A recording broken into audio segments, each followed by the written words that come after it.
o'clock. I'd like to call the meeting to order of the Grant County Council, and I would ask that everybody please rise for a prayer, and then we'll go into the Pledge of Allegiance. I'd ask Judge Jason McVicker to lead us in a prayer. Dear Lord, we pray for our council. They have each been invested with tremendous authority by the citizens of Grant County to render decisions on our behalf. We pray for your divine favor to wash over our council, that you, God, give them wisdom and discernment in all matters that come before them. As found in your living word, wisdom is more precious than rubies. Nothing you desire can compare with her. In the name of Jesus, amen. Amen. Greg Rankel, lead us in the pledge. I pledge allegiance to the flag of the United States of America and to the republic for which it stands, one nation, under God, indivisible, with liberty and justice for all. All right, thank you. And roll call, please. Rankel. Here. Hicks. Here. Hitz. Here. Lemming. Here. McWhirr. Here. Scott. Here.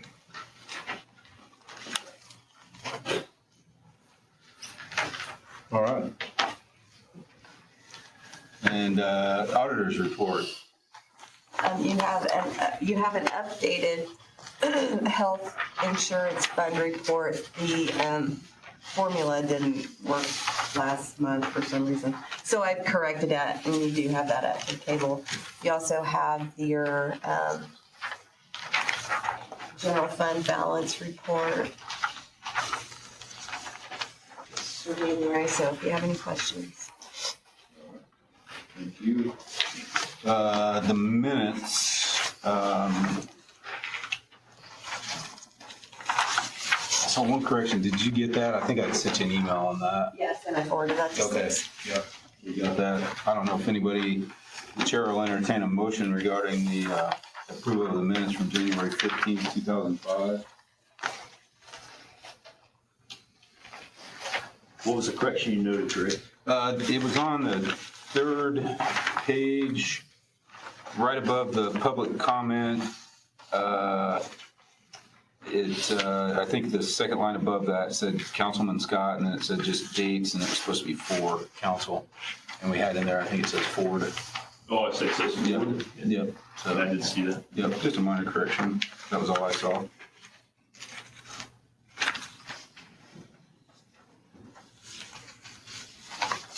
Mr. President, I make a motion to accept the regular session minutes of January 25th.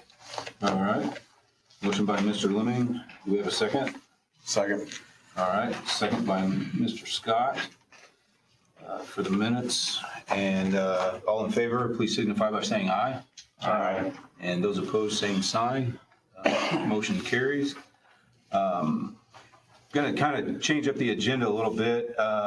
Under old business, what I'd like to do is discuss a new court referee, and that's what Judge Jason McVicker is here to discuss with us in the review.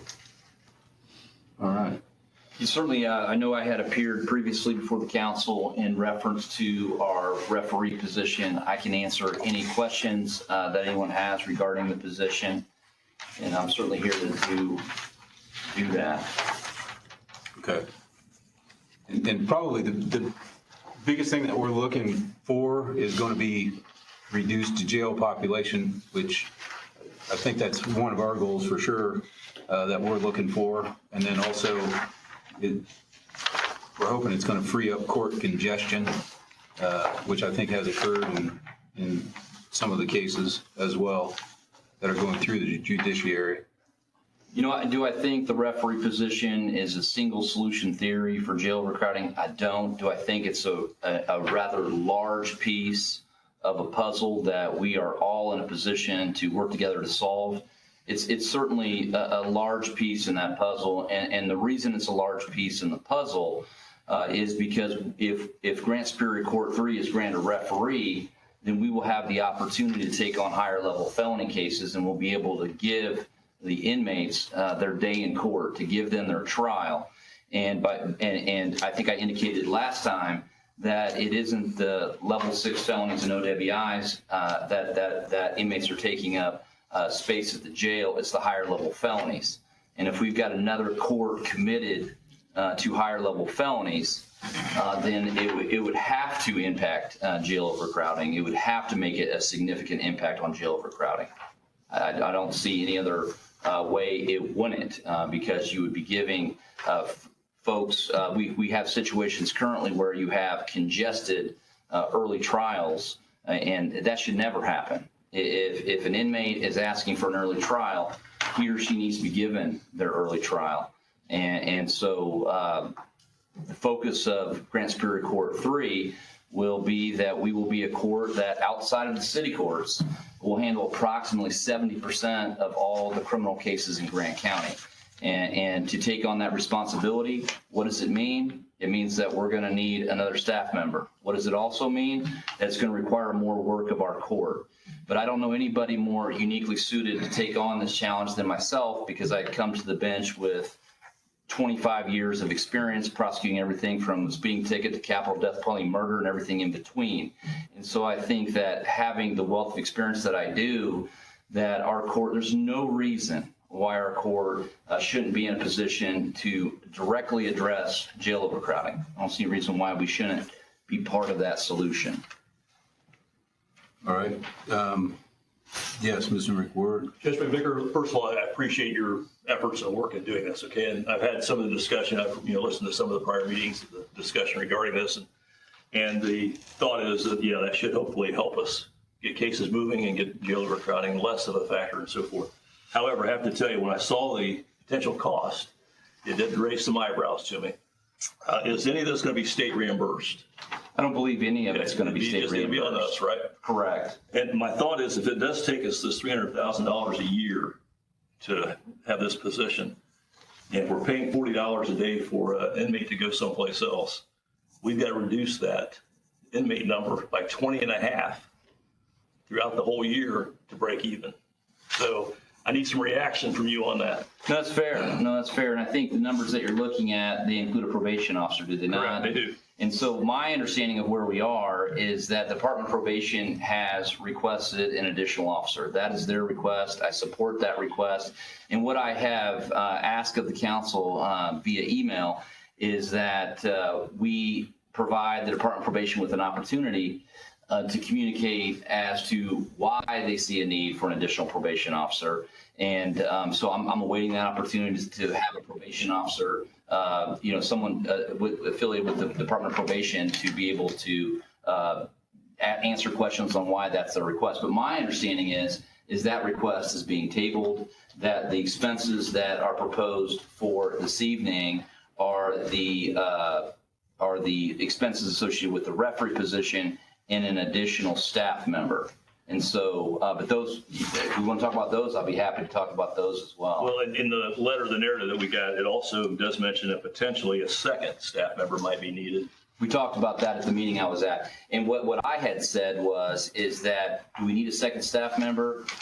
Probably. Am I willing to get this court off the ground and get it running and to be accountable for the success associated with the program? Absolutely. I welcome accountability. I welcome questions of the council. I welcome questions from the community because those numbers are fixed expenses, and I understand what those numbers represent. And so the second staff member is something that I have determined that if we need it in the future, then I have an understanding that I can come back before the council and make that request. But that second staff member is not something that is proposed as far as an expense tonight, along with the probation officer. Sure, understand that's not tonight, but that's something Right. for us to be aware of going forward, I think, is a possibility. Well, let me say this, is when I was Marion City Court judge for 7 years, and my very first budget meeting, it was every year, I came before the council and I said, every single year that I'm Marion City Court judge, I'm going to come back before this council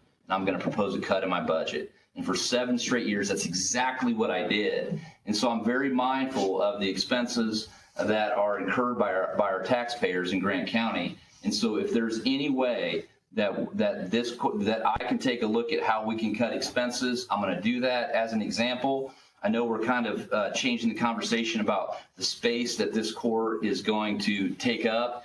But at one point, I had understood it was going to be the county council chambers in which the court would be established here in this space.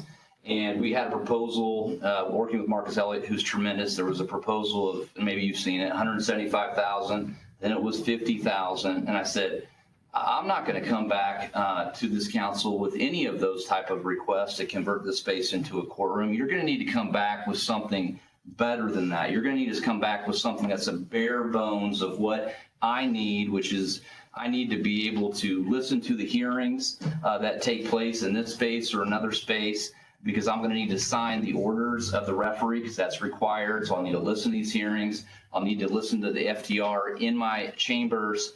But as far as all these other expenses, what I need is I need some microphones, I need FTR, and I need the bare bones. And so what Marcus is working on now, and this is for this space, which may not still be the council's plan, I recognize that, was between $6,000 and $8,000. Now, I haven't seen a specific proposal, but this is the way that I live my life. I say, well, I'm not taking these type of proposals to the council. That's not going to come out of my mouth.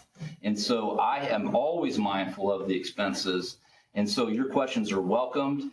And I understand that tonight, what is before the council is the salary of a referee, which is 3/5 of the magistrate salary, not 3/5 of a judge's salary, but 3/5 of the magistrate salary, because the referee is going to be in court in session 3 days a week. And so that makes sense as far as that, establishing that type of a salary.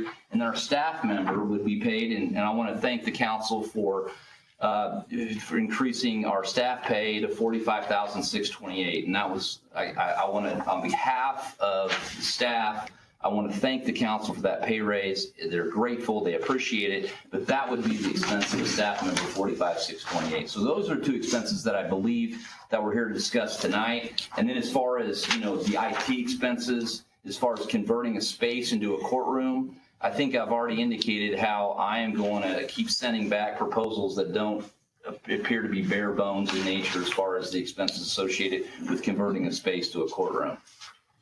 Yeah, and really, the council doesn't get to choose that. That's going to be more up to the commissioners to decide, where that's going to be. I don't know if you guys want to speak to that if this does get voted in. I can speak to that. Sure. Shane Middlesworth, Grant County Commissioner President. We have looked at all the buildings as far as space utilization for the referee court. And we've made the conclusion that this isn't the place for that. And so we do have a building, the courthouse, and there's some area in that courthouse that we feel like will be perfectly suited for the referee position. Problem is there's some stuff in it at the moment. And so we're working through moving some of that stuff to this building in a secure location here. And there's nothing official yet, but we've got a pretty good plan established on where it can be held. Okay. So it's, I'm going to say maybe 2 months, maybe. Yeah, or less. Okay. And that might be better, obviously, from a security standpoint, too. Yeah, so we might pay for security, Right. everything's over there. And it was already a courtroom a long time ago. Okay. Yeah, definitely, there will be a cost savings of not having security in this building. And we didn't want to, bring clientele into this building that could cause security issues here as well. So we got a perfect solution, just going to take time. Yeah. So you're thinking 60 days for that? And then I don't know if this is voted on tonight, how quick could you see the court actually being ready to operate? Well, what I see, we've already made arrangements in Grant Superior Court 3's docket to reflect that, because I can only plan on things as if they're going to happen. And so we've moved our small claims, which was since 1976 has been on Thursdays. We moved to Fridays because with higher level felonies, you can anticipate having jury trials that are longer in nature, could last longer than a week. And so we would then admonish our jury and give them a 3-day weekend and have them come back on Monday. So we've already made those type of changes. We made some other changes in our docket to reflect and make sure that this can happen. But the day that I see, this can change, but you have to have plans or they don't happen. You have to make plans, and if more information comes to light, then you make better, more well-informed decisions with more information. But I see the referee's first day on the bench being April 30th, which is a Wednesday. And I see the referee in session Wednesdays, every Wednesday, every Thursday, and every Friday. And the reason for that is the most utilized day in the courthouse is Monday. So we got to stay away from Monday, because this court's not going to be effective if all the attorneys are over, wherever this. And let me say this. Our referee will go wherever the council and the commissioners recommend that the referee go, number one.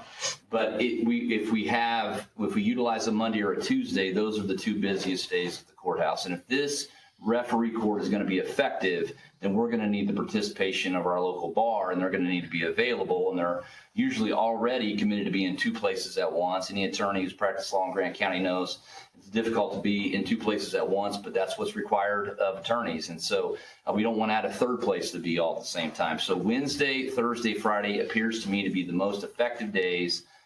Friday's the most underutilized day. Friday would be a day. I mean, I don't know how much the council wants to hear about my ideas. I don't want to go on with more information than the council needs. But Friday would be a day that would be set aside to be a plea date, because, if we're not going to have an additional probation officer, that conversation is going to be set off to a later date. Then our calendar our docket is already reflected. We have a probation officer currently Mondays and Tuesdays. So I have made amendments in our docket to go just to have a probation officer on Monday. So then if we have a probation officer on Friday that can be there to go over the rules of probation, then we're still utilizing a probation officer 2 days a week. Now, that doesn't take into consideration the amount of if this referee court is going to work the way that I anticipate it's going to work, then we're going to have a lot more people added to probation in a short period of time. So that's not taking into consideration all the extra clients they're going to have in a very short period of time. But it's still going to mean that the 2 days a week are not going to be Monday and Tuesday. They're going to be Monday and Friday. So I'm trying to work around, the fact that, it's my understanding that the additional probation officer is not going to be decided tonight. So I've also got to take that into consideration as well. Judge, wouldn't those defendants, they're already in the system. They're probably awaiting trial. They would have been in the system anyway. So, I mean, if they were going to get probation, they're going to get probation issued now or in the very near future. So the addition of a probation officer is down the road. I don't see the need for that, because those defendants are already there, right? It's not like we are drumming up new business and bringing in new defendants, and therefore we need a new probation officer. They would have been in the system going through the trial and the process to begin with. So they would end up with them regardless, even if we didn't have the referee. I think, and I don't disagree with that. The only thing I would add to that is if you add another court, then what you're going to do is you're going to be able to process cases more efficiently. You're going to process them quicker. And so I believe that one of the criteria, and I did send out the criteria to the council as far as what I determined to be some benchmarks of success for the referee court. But one of them is when is the case filed? When is it closed? And I believe that gap is going to close. And so what's going to happen is if you have another court that's going to handle level 6s and misdemeanors and focus on that, then you're also going to have another court handling higher level felonies. You're going to add more people to probation in a shorter period of time. I think that's, if the court's going to be successful, you're going to see that. You're not adding more people. I agree with that. You're not adding more defendants to the system, but you're processing those cases quicker. And the other thing that would be a factor, while I'm thinking about that, I have a whole folder on these ideas, is that higher level felony court, adding a higher level felony court is going to mean more PSIs, more pre-sentence investigations. And right now, as I understand it, our probation departments, they're understaffed. And so to have more folks that are going to be engaged in pre-sentence investigations, that's going to be another outgrowth of an additional court. Is you're going to have a lot more PSI requests. And there's other things that we can talk about that I believe would merit the conversation. And that's all that I've asked for. That's all that I've asked for in email communication. And I know that Mike Connor was my contact person, so almost all of those emails were shared with Mr. Connor. But the only thing that I've asked is that have that conversation. That I believe this. I believe the Department of Probation is in a much better position to communicate why they need an additional probation officer than I am. Those are some of the things I can think of. And I think that we'll have time to do that. And I feel like, I mean, I'd be happy to sit down. I actually talked to the head of probation today and was looking for, I'm going to say, justification for it, adding that probation person. And if anybody else would like to join me in, you know, further conversations, you know, I think it would be great, because I'd like to see it statistically supported, as opposed to just, we need it. And that's kind of where I'm at on it. That's why I felt like we should discuss and try to approve, look to approve the referee in the court so that we can start that ball rolling. And at the same time, then we can still speak with probation, because we've got at least 60 days before this court would open anyway. We'll have a couple of meetings, and if it seems justified to hire that probation officer, then that can be done at that time as well. But I don't want the council to overlook the fact that we could end up with this number being 300,000 there. But also, the whole reason you need the probation officer is because of the fact that you've taken people out of there, and now they're, Motivation. yeah. You know, and adjudicating cases more timely is a good thing. I mean, Yeah. that is good. I like that. However, one of my goals is cost savings, and that means less prisoners that we're housing or Yes. putting someplace else to house. Yes. And I don't know that goal is going to be met. To me, that's the question that yes, is yet to be determined. If that's going to happen, then I'm all for it. If it's not, then I'm going to be not quite as anxious to do it, because it's not saving us money, it's actually costing us more money. But if you have more prisoners in jail that need to be adjudicated, there's a reason to have more expense. I mean, I understand that. Right. But I'm not looking to increase the disbursement side, I'm looking to hopefully counterbalance that with savings. And I appreciate your efforts of bringing an idea to us that hopefully will alleviate the overcrowding. I mean, we have a 20-30% increase in inmate population right now, you know, and we're supposed to be working towards, you know, eliminating that overcrowding. Right. But yet we just seem to be getting more and more and more. And I think the expectation, such as Mr. McWhirter stated, is correct. I mean, if we're going to add a position, if we're going to add this, that expectation, to me, needs to go beyond if it's 23 just to break even. They're 20 and a half right now. Yeah, 20 and a It goes to half. 375,000. And you can't give concrete numbers because you don't know what's going to be given. But I think the expectation is going to be there that this is going to have a significant impact on eliminating that overcrowding issue and to reduce that jail population. And something that maybe needs to be a 6-month review or a 1-year review. I'm okay probably giving it a shot and seeing if we can do something, but I don't know that we need to add staff and add a position and add even more cost to the criminal justice. If the only improvement is we're getting cases adjudicated quicker, which is a good one, but that's the only impact, then it's not as attractive as if we're also getting savings with it. So I think both of those things are important. I think all of those things are important. Let me say this, is the emails that, because Mr. Connor was the contact person that I had for the council, I forwarded all those emails to Mr. Kitts. And I don't know if Mr. Kitts has had an opportunity to disseminate those email correspondence among the council, but certainly I hope that happens. And let me say this, I want to say a couple things. One is that having a referee in Grand Superior Court 3 is nothing new. Judge Kahn had a referee. And a referee was obviously warranted during that period of time that she was the judge of Grand Superior Court 3. And what didn't happen was that Grand Superior Court 3 didn't expand its criminal jurisdiction to higher level felonies. And to me, what's going to make the biggest difference in jail overcrowding is that you have another court fully dedicated. We're essentially going to become a criminal court and a small claims court.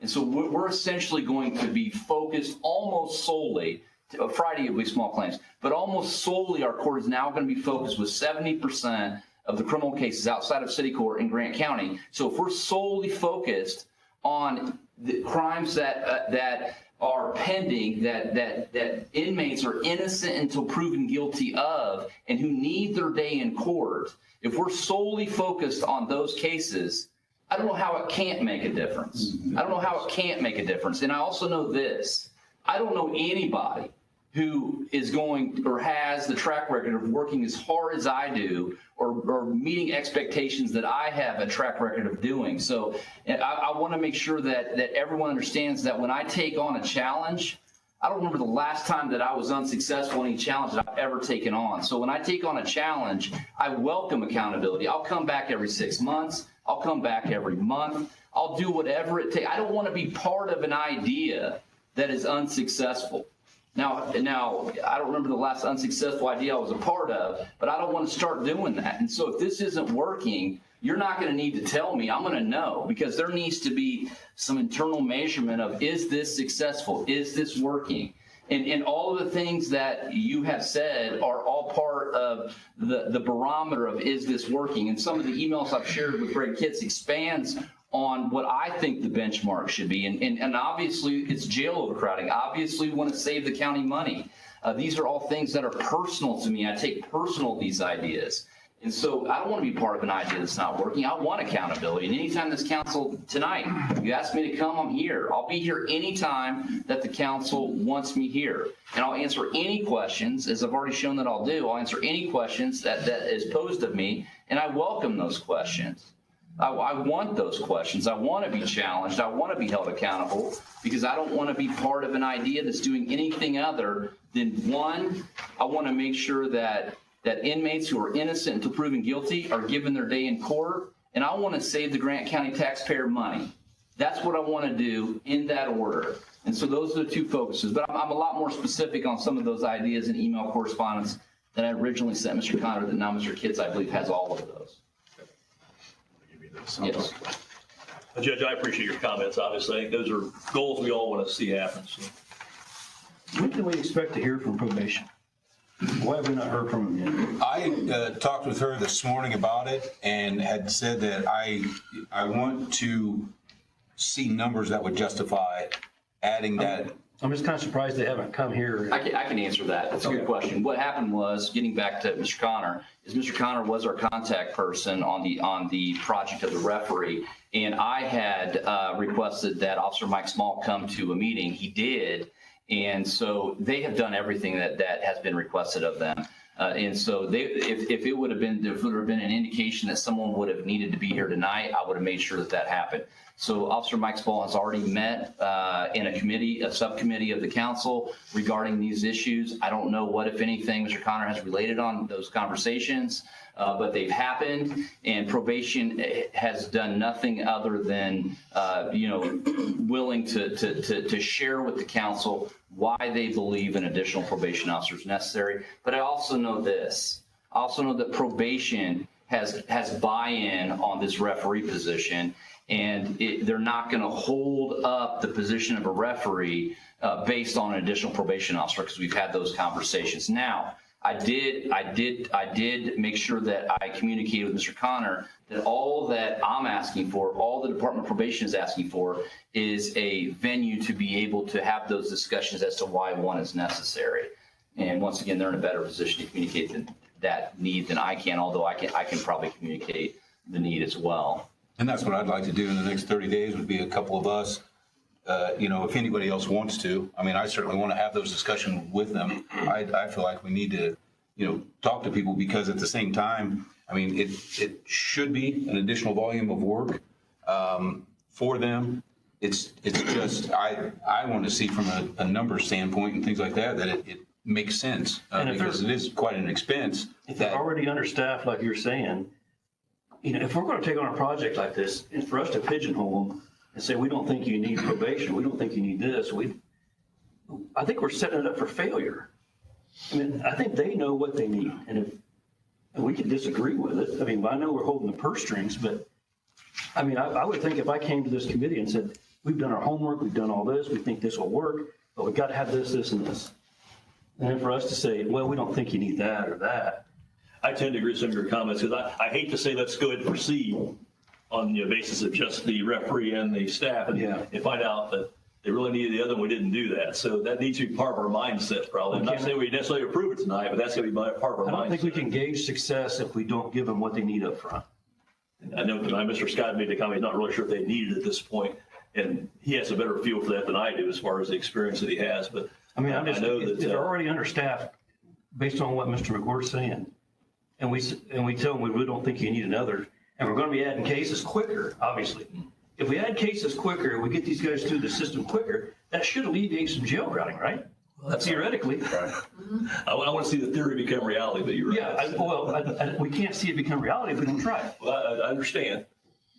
That makes a lot of sense. And I also know this is that there's a meeting in March. And if you want the Department of Probation, I can have Melissa, I can have Chris, I can have Mike, I can have whomever the council wants to discuss ready and available anytime that a subcommittee of the council wants to meet with myself and a representative from the Department of Probation. We can do that anytime. I think that'd be very important. I mean, that's what we did. This would have been, 2 or 3 months ago. We did exactly that. Now, do I think we accomplished a lot? I don't. But, but the reality is that we were there and where we were asked to be. The meeting happened in this space here, and it happened in November. Now, I don't know how much of that meeting was communicated back to the council. I don't know the answer to that, but we've been here every time that we've been requested. And I know that probation has tremendous buy-in on this project. The position of a referee. I think the ultimate question is this: do we know if we need do we need a new jail? I don't know the answer to that. I don't think anybody knows the answer to that until we try this idea, because I don't know how we know that. I don't know how we have that enough information to know the answer to that without trying. It's not even a new idea. Grand Superior Court 3 once again has had a referee, and so it's not as if we're creating a position that's unfamiliar with Grand Superior Court 3. The difference is that now I'm willing, as a judge of this court, to take on higher level felonies, which is what constitutes the makeup of the Grant County Jail.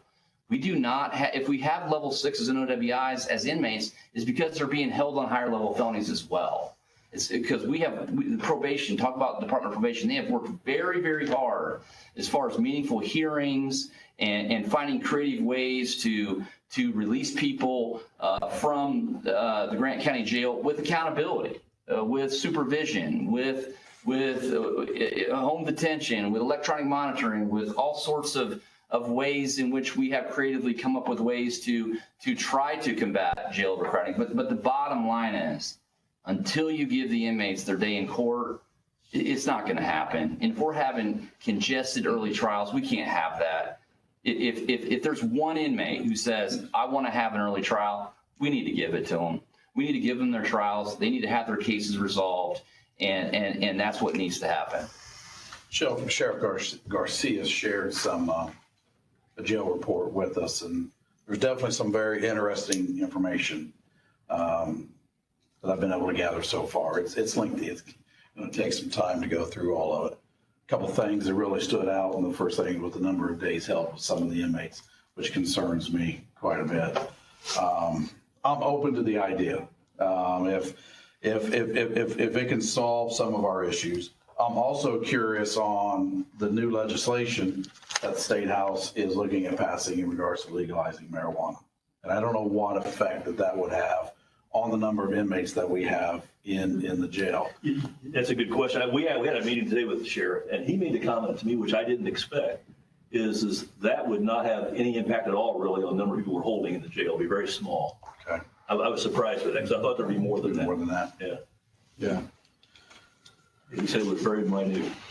And I just want to say one more thing. If we're talking about potentially building a new jail, everybody knows that building a new jail is not going to solve any problems. We're probably going to fill it up, right? This is a part of judicial that we need to investigate in, I think. We need to, this could potentially be a part of a solution to our problem. And if we don't try it, we're never going to know. There's no question we can't build a jail big enough to house everybody that we've got and all the warrants that are out in the county. We can't do it. We're not going to do it. It doesn't make any sense. What we have to do is think a little bit outside the box. And how can we get these people through the systems quicker? Well, this is one way that theoretically should work. I think, unless I'm wrong. Maybe I'm wrong on that. But. Well, I think we're probably pretty much willing to give it a shot. I just want to make sure that when we give it a shot, that we have ways of measuring its impact, and it is worthwhile or it's not worthwhile. I mean, that's what we got to be able to measure its success. And I think we'll know after years. And I've shared those benchmarks. It's my thoughts on those benchmarks and those emails that I've shared with Mr. Kitts. And so, and if there's other benchmarks, I welcome those. What we need to do, what I commit to doing is this. I commit to working harder than anyone, which is what I've always done.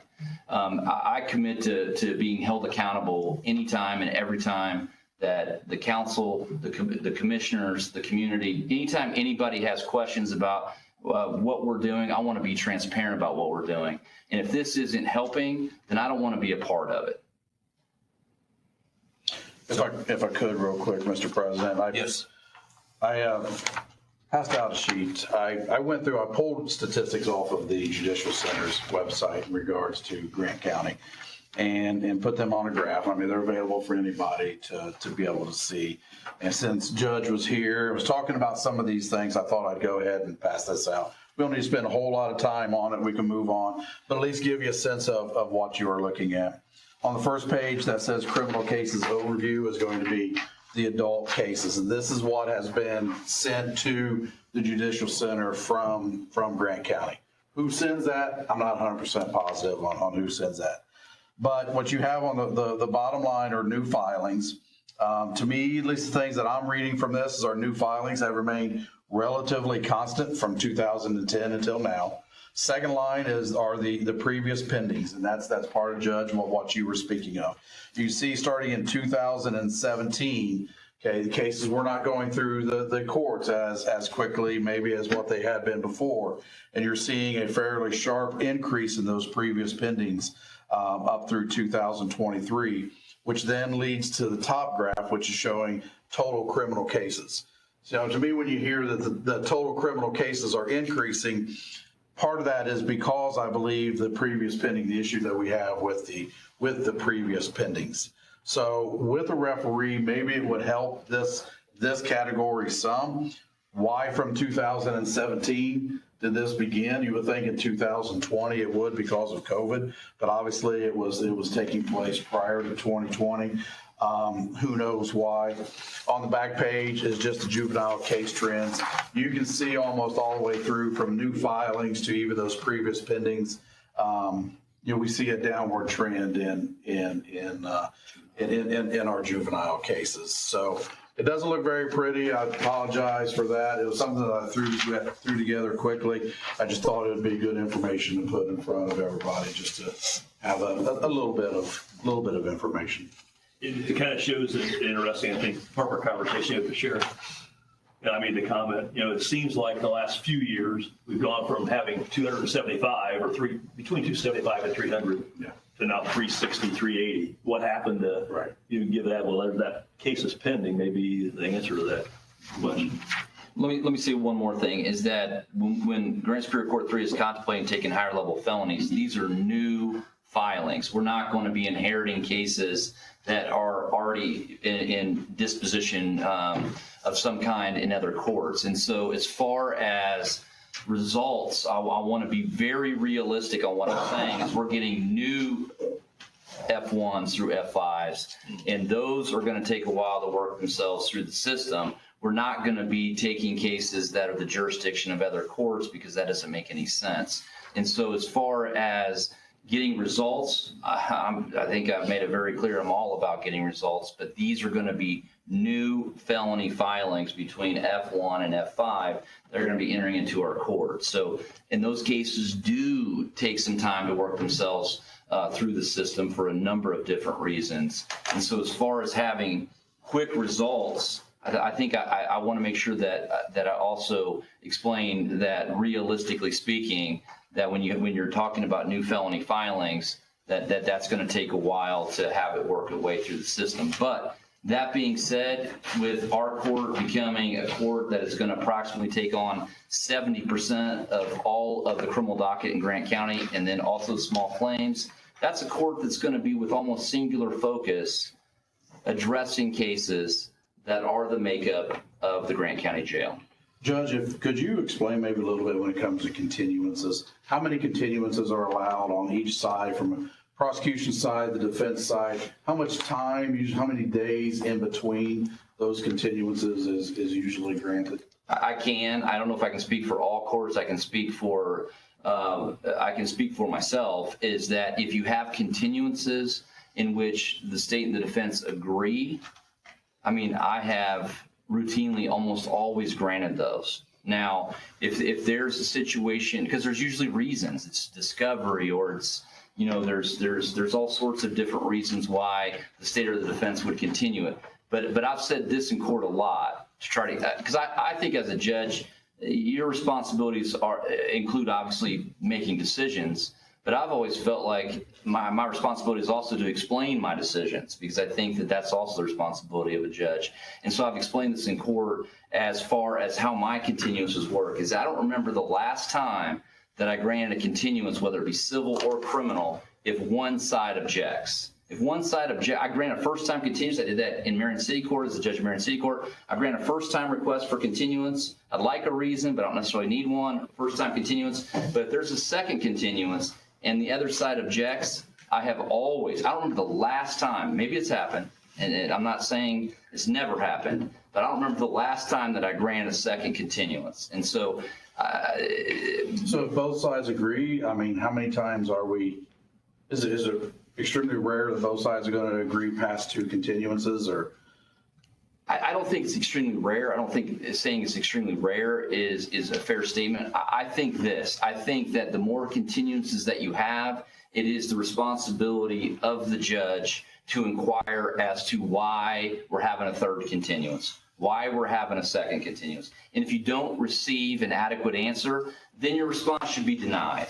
If you don't receive an adequate answer, then you should deny that continuance request. Now, are there reasons when you're talking about higher level felonies? There's a lot deposition. I mean, I can make a list of all sorts of reasons why there are continuance requests, particularly in higher level felony cases. The lower level felony cases, there's less reasons. And so as you get more serious level felonies, then the reasons. But there needs to be reasons. There needs to be good reasons why there are continuances. And it is the responsibility of the judiciary to hold the attorneys accountable and to make sure the cases are moving forward. And that's always been my focus, and it's always been the focus of the Grant County Judiciary to make sure that happens. I believe that has always been the focus of the judiciary of Grant County, to inquire as to why is it a second continuance, why is it a third continuance. And if you receive an answer that's not adequate, then the response needs to be, the verdict needs to be, your request for continuance is denied. May I add to that? Sure.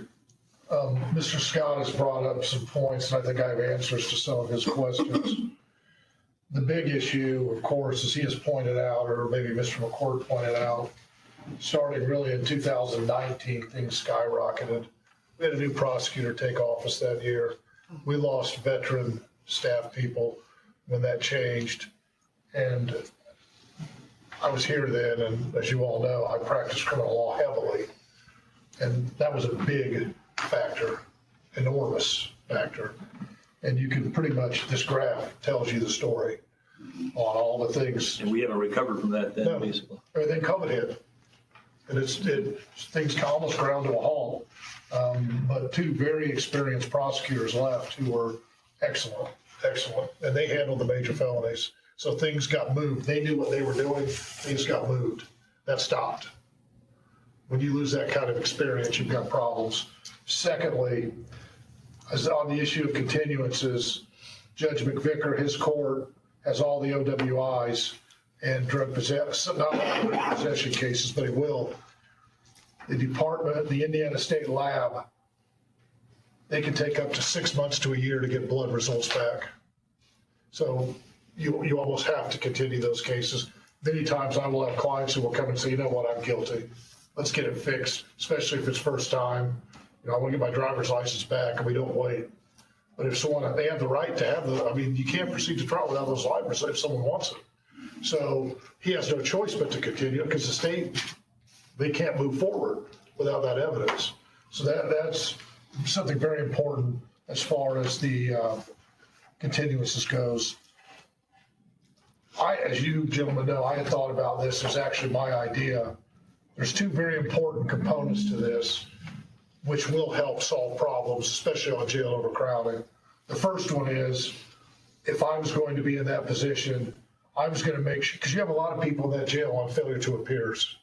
It happens in all the courts. It happens in the city courts. It happens in Superior 3. When someone doesn't appear in court, the judge has no other option. one of the goals, and I know Judge McVicker supports this because he and I have talked about it, get those people in court immediately on those. Don't let them linger till their next pretrial date or their trial date on a low-level misdemeanor for 30 days or however long it is till their next pretrial. Track those people, get them into court immediately. That will help. Something else that he and I have talked about, and I know it because I practice in front of him and he's done it every time. I know he recognizes this. Not everyone needs to be on probation, especially formal probation.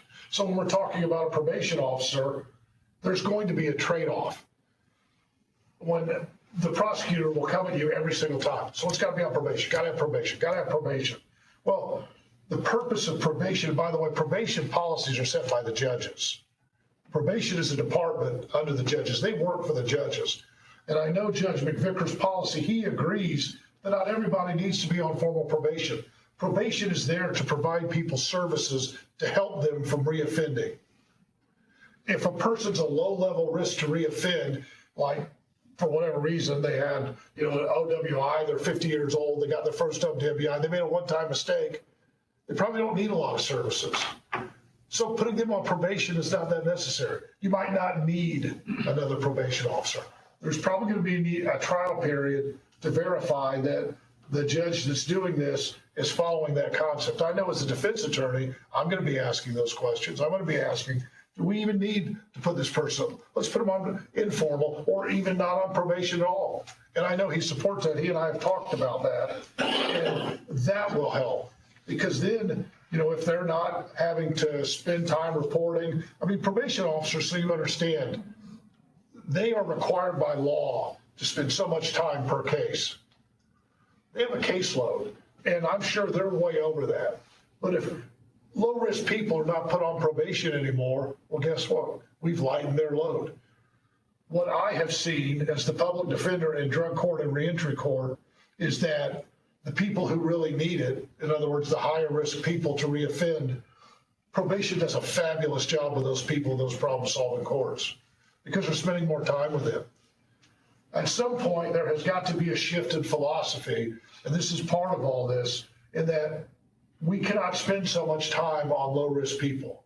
There's got to be a shift to stopping it and moving them, spending the time on the high risk. There's only so much money Grant County can afford to spend. There is not an unlimited pot of money. And I know Judge McVicker believes that. He's as conservative a person as you're going to find, and he and I have had those conversations, and I know he supports that. He has not said that yet. I'm sorry if I'm speaking for you, but I was just listening to this conversation, and I know these are beliefs that he has and beliefs that he will make sure are followed by his referee. And finally, the last point is one of the problems is that not all the level 6s are in his court. I think it was a terrible idea when the driving offenses got split out to the other courts, because now you're having potentially different policies for driving. First time, OWIs are pretty straightforward on what happens. Now, if you have an accident or someone, it's a little bit different ballgame, but generally the rules are pretty much the same. Superior Court 3 has always been equipped to handle those, but the other courts, if I really wanted to pursue it, I could probably undo any OWI I've ever done because the rights are not read correctly. He knows what those are, and getting all that back under one jurisdiction will help immensely. Have one prosecutor who deals with that so they know what they're doing. Have one prosecutor who deals with batteries, which is a whole nother ballgame I won't bore you with. And it's probably going to take a third prosecutor who's going to handle the property crimes, the thefts, that sort of thing. And I think when that happens, which I believe will happen, you're going to see a much more efficient system than what you see right now. I hope that helps. You're spot on. I'm sitting here just chewing on my tongue the whole time about what you're talking about, because it's got to be streamlined and we got to get to that point. It's not that I disagree with anything, but the other judges got to be on board with all these things by making these shifts, and the money that the council is throwing at all of the stuff, the public defenders, the prosecutors, all of that's happened. We've got to get to the next part of that. And if this is the next part and everybody's on board, yeah, it's great. But if not, we've just wasted more time and money, in my opinion. And I think that's why Judge McVicker knows that, it's going to be reviewed. I would say give it a couple of years, review it, make sure everything is the way it's not working, kill it. Well, I think you're right. We don't have unlimited funds. We don't have a blank check. The amount of money we're spending every month to send inmates out of this county, far above anything that we've ever historically have,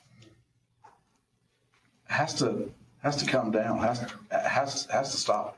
I agree with you. 100%. I mean, I don't know if it's a matter of certain number of dollars or a certain number of inmates that has to be, I don't know what that solution is. We can't continue paying that bill. There's going to be things affected down the road, one way or another. And the biggest chunk of our budget is personnel. You know, and if we're going to dedicate $4 million a year to a brand new jail, there's probably going to be difficult decisions that we're going to have to make on the other end. So thanks, David, for sharing. Sure. I don't know if it's a matter of putting something together and bringing all heads together and try to pave a new way for, I don't know. As far as the whole judicial system you're talking about? I don't, Yeah. you know. I think this might help and be a start, is that you're going to have a separate court that if you've got new filings that are in the almost 4,000 case range, and we can steer those to this court, part of those, in order to shorten the time frame that somebody's sitting in the jail and get them to trial and get them to move on, it should certainly help, and it's a step in the right direction. And it was interesting from Judge McVicker's comments. He was talking about the new filings is what he'd be dealing with, Right. which would keep those from becoming part of the pending number, I'm sure. Right. But I was sure sitting here thinking that it would be nice to see that court also address some of these pending cases. Yes. Yeah, maybe that can't happen. I'm not aware of how that has to work, but that'd be nice to see some of that The drop. good thing is, though, is as I would envision it, you have the existing courts that are there, and then you've got new cases that get popped in there. And so then if they want a speedy trial, it takes precedence. And so then it would kick those out because they've got to get that done. And so instead, if you've got this new court here, they don't bump into those, so that they have those cases set or those trials set. And this court's over here doing its business, and it's not interfering with those other cases that are part of this almost pileup or Yeah, something. using the picture, what's got to happen is these have to be kept from going up here. Yes. Right. And then obviously the courts that are still involved in these cases need to start getting these things resolved. So those two things have to happen.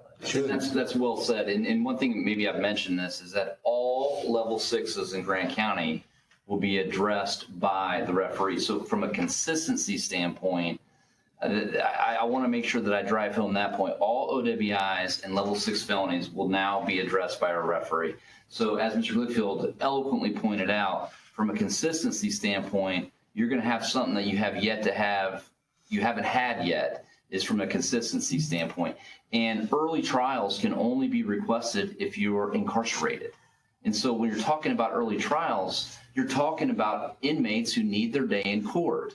And so you can only ask for early trial if you're incarcerated. So those early trials are important to make sure that we address those when anyone requests an early trial. Number one, you know they're incarcerated. And number two, they need to have their day in court.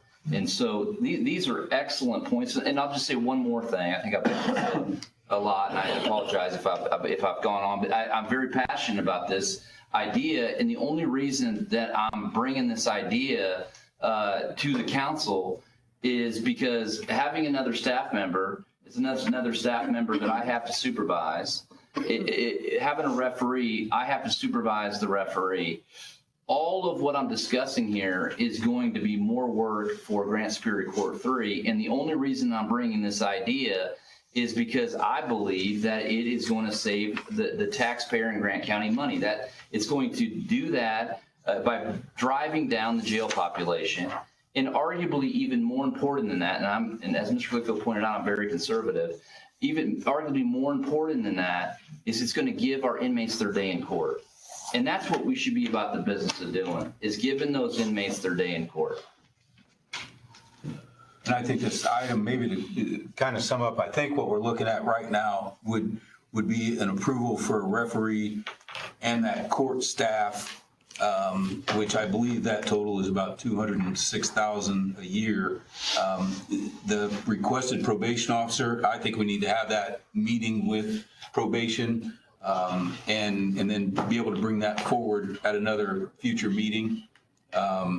And then the issue is going to be that we certainly want to review this, I think even in 6 months to. 3. Yeah, well. Every quarter we want to look at numbers. Yeah, and sometimes it can be too much or too often. I know, but every quarter's not too bad. Yeah, but I thought at least in 6 months, they should be up and running. Probably at 12 months, they should be making quite a difference in it. And I don't know if the 12-month or an 18-month period is going to be the time to pause and say, okay, this either isn't working or it is working. Maybe we won't know that until we start seeing numbers. I don't know. Right, exactly. So I guess I feel like that motion right now would just be for that referee and the court staff, and then later we'll table, I guess, the probation officer at this time. And look to bring that back at either a March or April meeting. I would think they would, whenever they're ready to come to us to ask for that position, they would do so. Have communication between now and then is fine, but they can come to us and actually ask for that position to be. Yeah, that's what I'm in. Since I'm new on it, I wasn't privy to any of that stuff that went on last year. Right. So I've never heard from probation, and I didn't know you was having a meeting, so I wasn't part of that. But I think if it's important to them, they just need to show up and just present their case. I think what they're doing is they understand fully that I have already made this request multiple times, that we're available anytime, any place, anywhere to talk about this issue, and that they are in much better position to answer the questions of the council than I am on the need of a probation officer. So they're available. They can be made available tomorrow. So I believe that they're relying on me, and rightfully so, because I've sent out these emails about we're ready. We've already had one meeting. Let's have another meeting. They would have been here tonight if that would have been the request. And as far as coming back every 3 months, I mean, I'm happy to come back anytime the council requests me to come back and discuss these numbers. And Mr. McWhorter, you bring up a good point. If there is an opportunity for us to have higher level felony cases transferred to our court, I'm certainly open to that. I'm certainly open to the mechanism with which that would work. We're going to need some more discussion with, because those cases are already the jurisdiction of another court. But just to tell you, I'm open to that. I'm open to that because we need to be making sure that our inmates are having their trial, their day in court. So I'm certainly open. I don't know all the mechanisms of how that would work since they're the jurisdiction of another court. But I'm open to that discussion, and I'm certainly open to it. I appreciate that. I'd like to see some things with this previous pending. I mean, I'm a little bit disappointed to hear that it's just going to be new. I understand it completely. I was hoping that this number would be dealt with a new referee, maybe through talks, maybe through some philosophy, maybe through, I don't know, somehow we could address. I'd like to see that previous pending number addressed somehow, some way. If I may, Mr. Scott, don't forget, he's got an enormous caseload already. Yes. In his court. I'm betting he has more than 25% of the new filings. He might have close to 40% of them that are already going to be there, which would shift it to the referee, plus everything new after that. Are you ready for a motion, Mr. Kidd? Yes, I am ready for a motion. How do you want the motion to be read?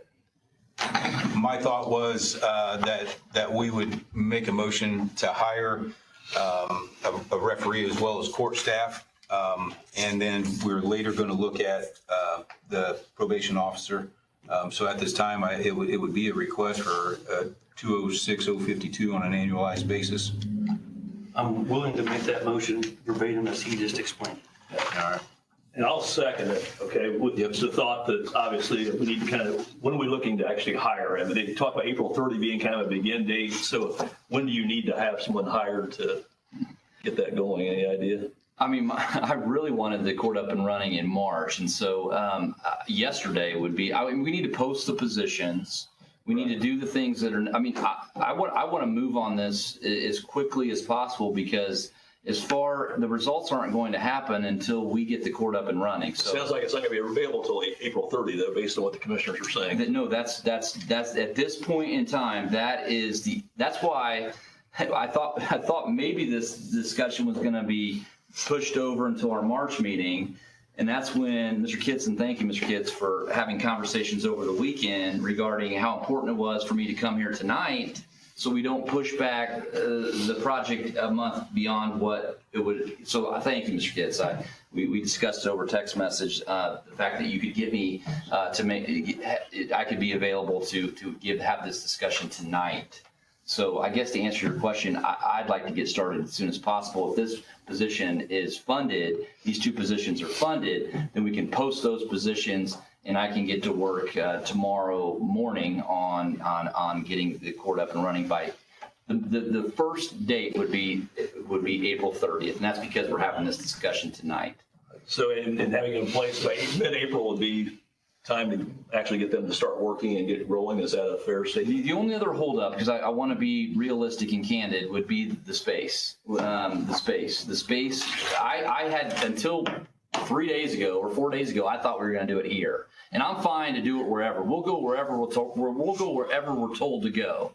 But the only thing that might be a holdup is can we have a space converted to a courtroom? That's one of my. Well, and my only point is no reason to hire somebody March 1st if they're not going to be really doing any work until April 15th or April 30th is what I'm saying. We don't want to be hiring staff and employees until we're ready to actually open that business. I would Absolutely think. not. No, I think that if day one is April 30th, and then that would be the first day. I mean, I would That'd be imagine. the higher date. Okay, so we can, I get what I'm saying. I'm willing to accept that motion with the thought that we'll have this actually effective April 30 then.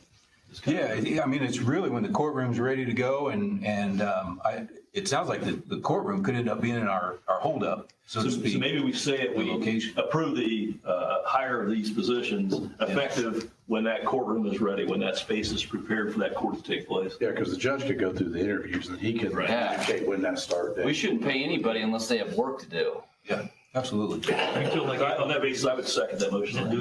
Yeah, And the thank fact that you. we're going to be getting reports that show Absolutely. the Yes. impact of this. It's a lot of dominoes. It's always been a lot of dominoes, but you know what? I think Is it going to be difficult? Yes. Everything worthwhile is difficult. Yes. And if it does help, I'm going to date myself a little bit. But when I started, the space that they're talking about was a courtroom. That's where domestic relations had their referee position. Circuit court used to have a referee, and all the domestic relations went through there. So the space that Mr. Middlesworth is referring to was a courtroom before. It just needs to be reorganized so it can become one again. Is this the ground level where they got the voting machines? Where you guys are. That's what I thought. All right. And to the north of you. The storage records are Yeah. stored Yes. there, or the voting machines or something. That whole area, unfortunately. Yeah. So you guys you might have a little bit different space to make it work. So a motion made by Mr. Brinkle, seconded by Mr. McWhirter, and that would be to hire a referee and court staff, and that total is 206,052. Do we have any other questions or discussion regarding that? And you have a question, I Ms. do. Jarvis. So you guys are approving these positions, so we need to do a salary ordinance amendment, setting the salaries and titles for these two positions. So does that need to be made in this motion or I a would say, separate motion? you already prepared to give that to us at this point, are you? Do you want to wait and bring that back as far as the salary ordinance amendment to the next meeting? That's correct. I can do that, absolutely. Might as well just. So approve I that. actually probably wouldn't mention the total Okay, the amount total at amount, this time. sure. Just approving the Just approving the positions. hiring of those two positions. Okay. That's fine. Whenever you're ready for us as far as the salary ordinance amendment, just let us know that. I will bring that back Yep. next month then. Okay. Anybody else have any discussions or anything? If not, I'll open it up to the public. See if anyone else has anything to say regarding this. If not, then I think we'll do it via roll call, just to make sure that we've got everybody noted. Okay. Frankel. Aye. McWhirter. Yes. Hicks. Yes. Kitts. Aye. Lemming. All right. And Scott. Aye. All right. Thank you very much. Thank you for coming. I appreciate the invite. Yes, thank you for that. All right, thank you. Next on our agenda is the county commissioner, Mr. Middlesworth, with an additional appropriation. Yeah, good evening. I know the judge has some high expectations as far as the April 30th. There might need a line item for some coats later. And to hold that out to the side, but no, we're gonna work through, getting that room ready. We got the maintenance staff, going pretty hard. I mean, as you can see, we got new lights. I think we've pretty well got the first floor done. So a lot of things going on in the county complex. And that's one of the things that we wanted those maintenance staff for, is to tackle little projects that we can do in-house to save money. And this courtroom's gonna be one of them. But I'll go ahead and talk about the line before you this evening, gentlemen. At the last meeting, I did request additional appropriation regarding the buildings and grounds account.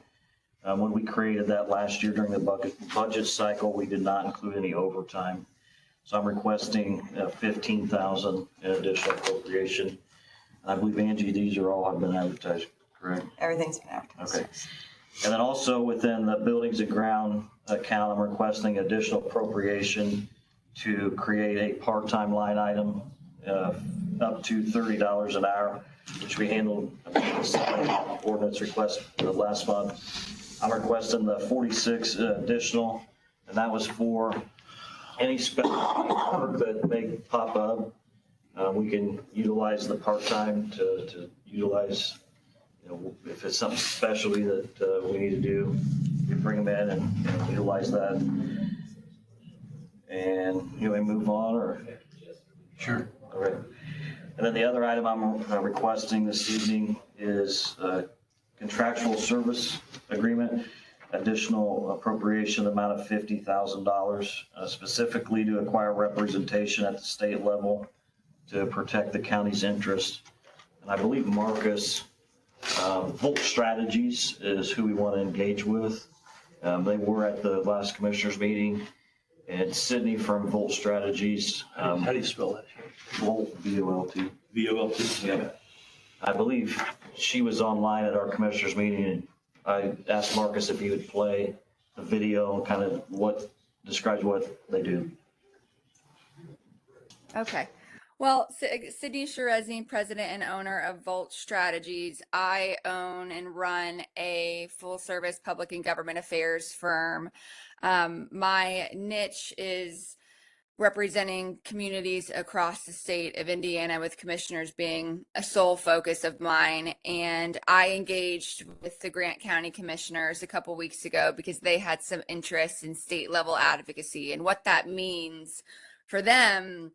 And for most of my clients, I am down at the State House day in and day out when the legislative session is in, and I am advocating on behalf of county commissioners across the state. And more specifically, while I advocate for and lobby your typical statewide issues, this year we're seeing a huge road funding package. So when your department head was talking about community crossings, that's a big portion of our road funding bill this year, and they're trying to require a wheel tax to be a part of that application process. So we're really working through the logistics on whether or not that is appropriate for local governments to have to do.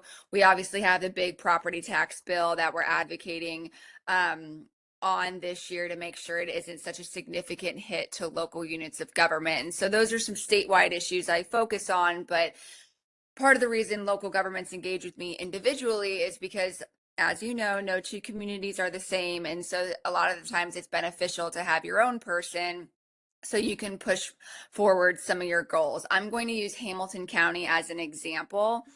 They are very engaged at the State House and care about a lot of different issues, like mental health resources. We had some inmate litigation issues that we're helping them solve this year so that the county can save some money if an inmate decides to come forward with a lawsuit. Expanding open door laws and what can take place in an executive session. So those are some things that I engage with individually to help communities kind of move forward some of their goals in various areas, whether that be community development. I also do comprehensive plans and things like that, or economic development initiatives, making sure that TIF legislation doesn't negatively impact how you can utilize those funds at the local level. Like I said, with mental health in Hamilton County, or just small little tweaks in legislation that really just it easier for local government to operate. And so I think that the plan is for Grant County to engage my firm and helping them reach some of their goals, both in the legislative session, but outside of that as well. Advocacy is not just a linear objective where you do it at the state house and then you're done for the year. It's a long-term, year-long effort. And so I'm really excited that if my contract is approved, that we'll get the ball rolling pretty quickly. We're coming up on deadlines this week. So I'm actually downtown every single day this week and staying down here because we're rounding out the first part of the half where a lot of bills have made it across the finish line and a lot of bills are going to die this week as well. So my job is just to make sure the good ones pass and the bad ones die. So is there anything else you guys want me to cover? I'm happy to answer any questions that anyone has. So the goal is, by hiring the Volt strategist, is to be, have a voice at the state level. And so I want to be transparent about what we do as far as, what actions that we want to target going forward. So I'd like to establish a committee between the commissioners and the council to make sure that each body has a voice as far as, like, what do you want to see? What do you want, what do you want to tackle? Some of the ideas that were out there, would it be possible to go to the state's healthcare plan? What are the possibilities of raising the community crossing grant threshold from $1.5 million to $2 million per county? And there's many things that we could talk about. I think this is a step where we have a voice, and if we're not there, we're gonna get left behind. And so I'm again requesting the additional $50,000 to engage with them. And like I say, I think it's just going to be a trial and error. I don't think we've done this jointly, and so we don't really know what the outcome's going to be. Question on that, I guess. I was thinking, legislative session is just, January through April this year, whatever that date is. So this is going to be an annual, it's a year-long contract with them, is that right? That's correct. What, is there a term on it? It's a whole year. So 1/1 through December 31st is what we're talking? Okay.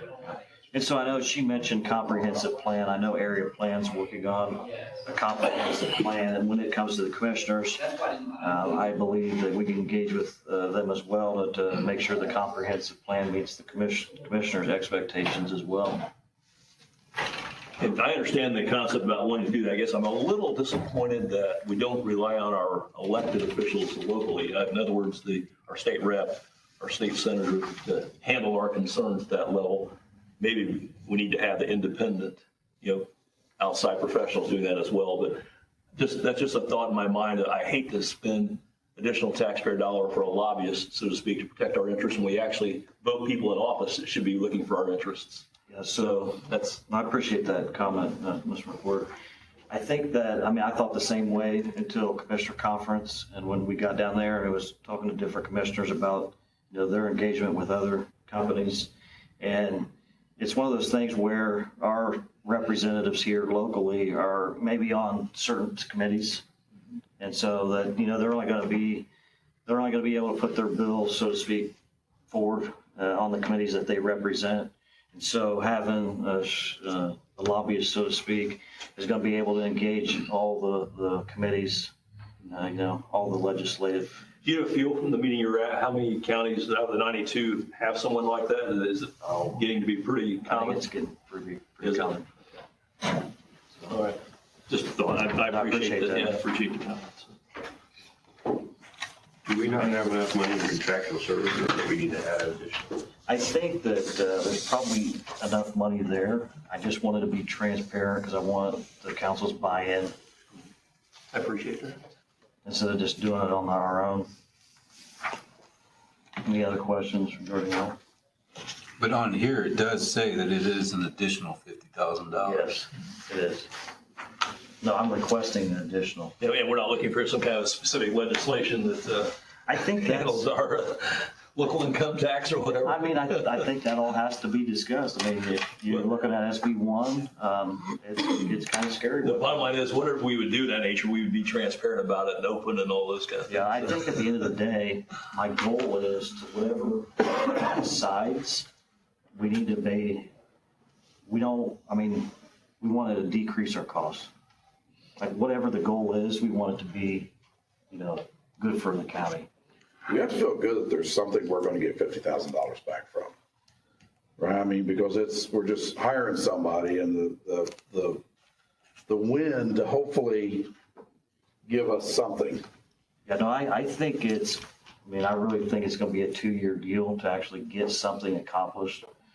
But I think that's up to the committee to decide. That's where us as commissioners don't have all the answers as far as like what do we want to see. But when we sit down with the strategists and get different ideas from the members, then we can say, okay, we're going to target getting on the state's healthcare plan. So do we get reimbursed if we don't get our items passed? I don't think it works that way. I doubt it works that way, but. Yeah, it's interesting because, they're already there representing interests that we support.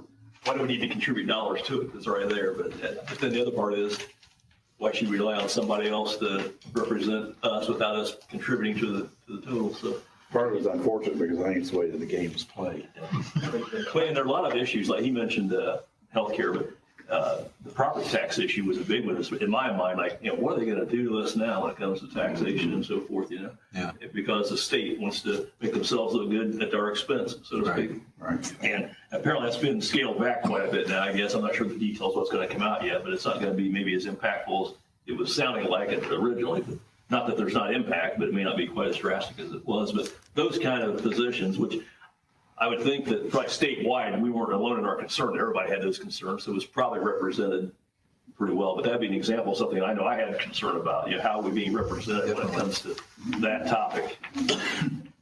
I know That would be good. one thing that she did provide was like the legislative update, and then, what her clients are, what's she working on for her clients currently. And a lot of that was, I don't have it with me, but parallel to what we need here in our county. So having a united front, I think is beneficial. Like I say, it's just going to be trial and error. I think it's going to take 2 years to really know, like, what do you want to tackle? $100,000? I mean, potentially. Do you have any idea how many other counties she advocates for? I think, was there 4 or 5? Well, and another thing, Chuck Bowen, Commissioner. We also need this lobbyist because, we all know how the courthouse works with the help.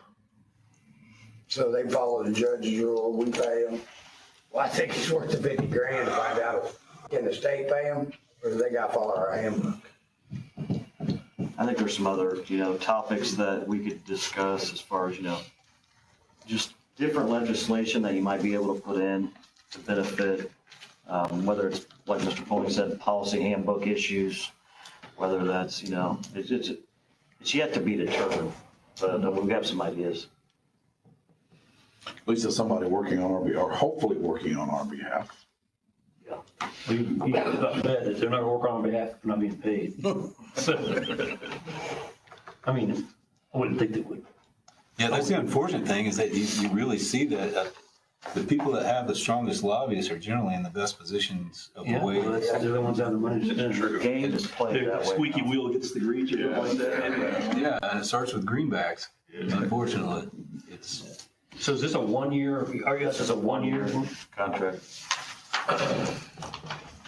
For permission to move on, or? Yes. Unless we got further questions on that. So I'm also asking this evening for additional appropriation of $850,000 to be used specifically for the EMS demo and reconstruction. At your table this evening, I put down a draft copy of potentially what the EMS addition could look like. This $850,000, roughly, I want to say 700 and some change, maybe 800. It's 700 and some change. It's 700 and some change that the insurance company, paid out when the EMS building burned. And so currently, as I mentioned in the last meeting, we're not able to have any training because we don't have enough classrooms at the current EMS building. So I'm wanting to use those insurance proceeds. And it's not just that building that you're seeing, it's several other items. So I think the building that you're looking at is roughly in that $400,000 range. And so, and we also have a whole other list of items that we'd like to use the funds for. I know that we're in need of a records building. If we do anything to do with the jail, I mean, you gentlemen have seen the records that are over there in the detention center. So, I mean, the potential use of the money would be for a records building.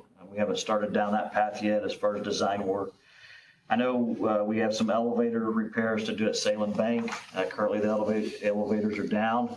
We've allotted some money. I don't know if it's going to be enough or not. Also, we have the Salem Bank, the first floor and the second, that could use some remodel work, potentially use the money for.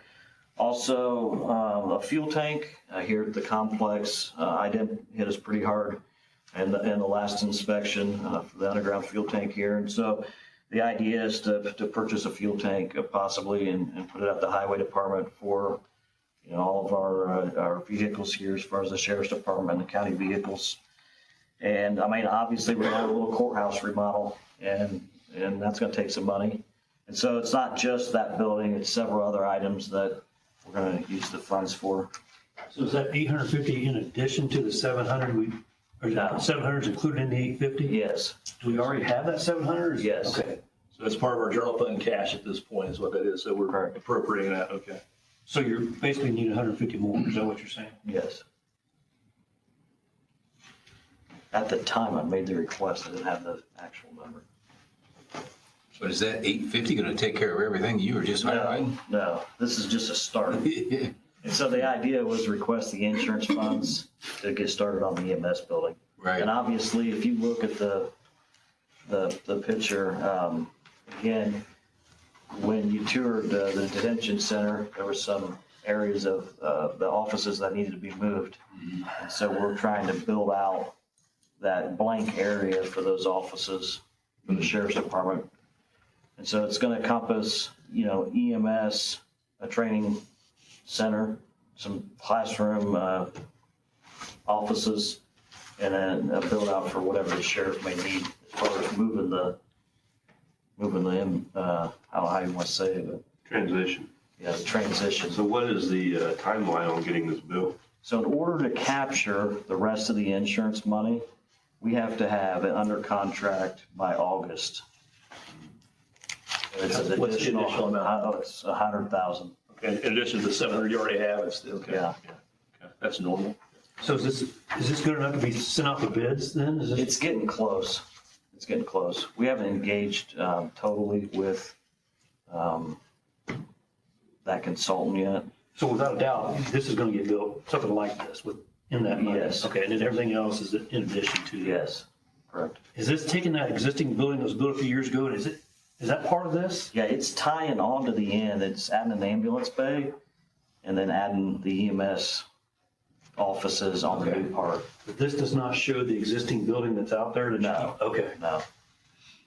So in a sense, what they're going to do is flip flop. So where EMS is now is going to be fire. Is this not the building? Is that not the current building? I don't think so. I think that's the ambulance bay. That's the ambulance bay. Okay. I think it's the most efficient use of the money as far as the need is to get the classrooms. Like I say, we're currently not training EMTs. And in order to maintain our ambulance service, we need those training classrooms. And we lost them during the fire. And so I think it's a well use of the funds. The plan is to demolish the old lot. It should be coming down anytime. So This is a metal construction building, metal roof. Is that what this building yes, is? yeah, It's wood structure with metal on the outside. correct. It's a pole barn style. Yeah. So I saw that pole barn framing, but I just didn't know for sure. I didn't. I think it said know metal on it anywhere. we'll try to build as efficient as possible. Make sure it's energy efficient as well. We're also looking, like maybe standing seam roof instead of a barn metal roof. So we're not working on it down the road for as far as leaks and You mentioned a whole lot of things to use that money for, Oh, yeah. potentially. I guess one thought I would have is, would you keep us informed about what decisions you made as far as how you're going to use the additional amount above what this building is, like, you know, Yeah, what no, you're going to use absolutely. where? Okay, that'd be good for us to, just know what's happening. Yeah, no, I plan to keep you in the loop, so. Appreciate that. Yeah, just one thing, I know I'm getting out of my lane, but no skylights would probably be a good idea. That's a great observation. Just saying. You want a flat roof and all the AC on top and skylights and. Above grade, there'll be no issues of. There'll be no grade problems out there. Yeah, Not we on our part. So you're planning on starting over here in this new referee courtroom pretty quick then, and you've got the funds you need to do to take care of that, right? Yeah, I think we should have. Okay. Because that's probably priority first. Yeah, as soon as we get to tomorrow, it's a dominoes. It's not gonna be easy to get that room. Yeah. And I don't know how difficult it's gonna be. We'll see. A lot of stuff. Any other questions?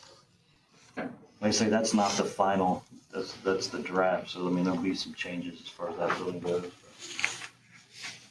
That's a lot of money, but, I think it's well merited at least on the insurance proceeds. Well, we got the money because of that space there, so this is replacing that space basically. Yeah, something new, which makes sense. All right, I guess with that, the chair would entertain a motion about the additional appropriation for general fund. Mr. President, I move to make a request to approve what has been presented to us by Commissioner Middlesworth. All right. So we have a motion by Mr. Scott. Do we have a second? I'll second it. All right. We have a second by Mr. Hicks. Do we have any other further questions?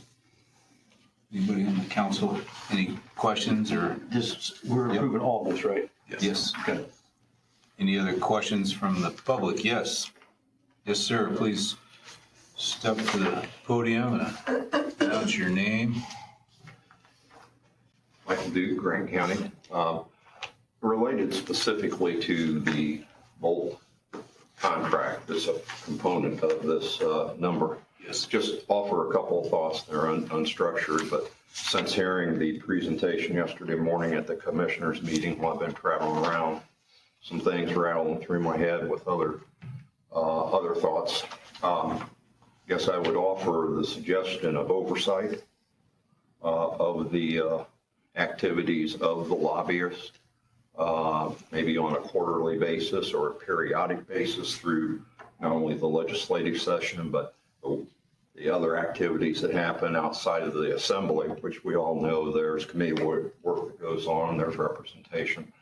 I'm not opposed to using the lobbyist. I think it does have its merits, but some type of oversight of requiring the lobbyist to report back and share conversations, presentations, activities as a demonstration of, as a way to demonstrate we're getting our money's worth for the valuable tax dollars.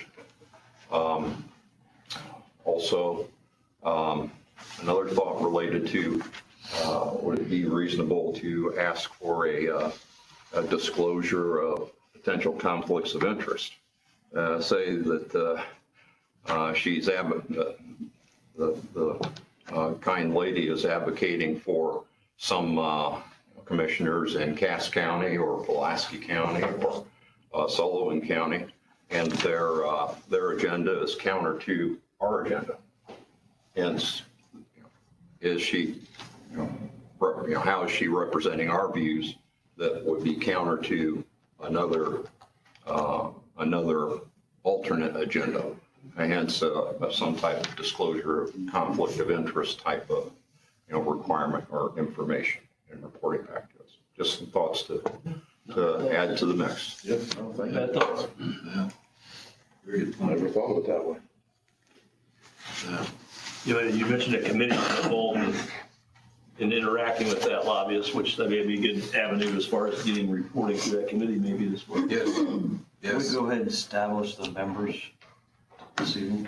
Well, and that's, I've got sitting here, and I thought about just kind of passing it through everybody because it just assignments for committees, and ironically, the legislative liaison is open, which I think it would make sense for whoever's our legislative liaison who might be talking with our other representatives to also be interacting then, I feel like with this lobbyist as well. I feel like that should be at least one and the same person, if not a couple of people, then, to be on that as well. So. What do you have me on, if anything? There you go. I'll just pass that around to everybody to view, and I wasn't sure what Mr. Hicks was going to be on, and if you want to be on something and you're not there, put your name on it. If not, scratch off. But yeah, we'll kind of pass that through. But yeah, legislative liaison is one that's open. So if anybody has a burning desire to. I kind of have that leaning. Yeah. So I'd be willing to step in there probably. Yeah. So okay. Yeah. You want one of us or you want more than I'm one? gonna say a couple, probably would be two. Yeah. I mean, I'd be willing to do that. I'm trying to figure out, is there one representative on these? Yeah, that's what it had been last year. There's what last year's was, and you can see who the names were. I just got that from the I just want to make sure I don't overcommit. Right. I mean, I'm willing to do that with Mr. McWhirter if that's what you need.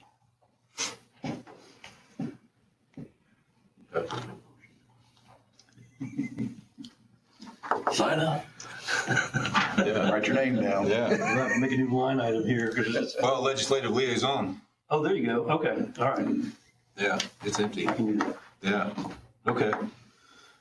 Well, we've got a motion for the additional appropriation for the general fund that was made by Mr. Scott and seconded by Mr. Hicks.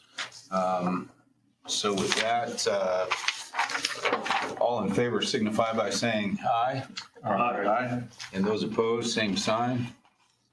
All right. I believe that additional appropriation is approved.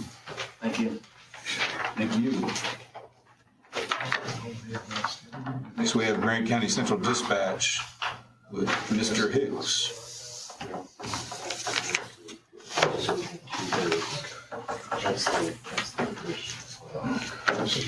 Good evening. I'm coming before you tonight to ask for hang on. Yes.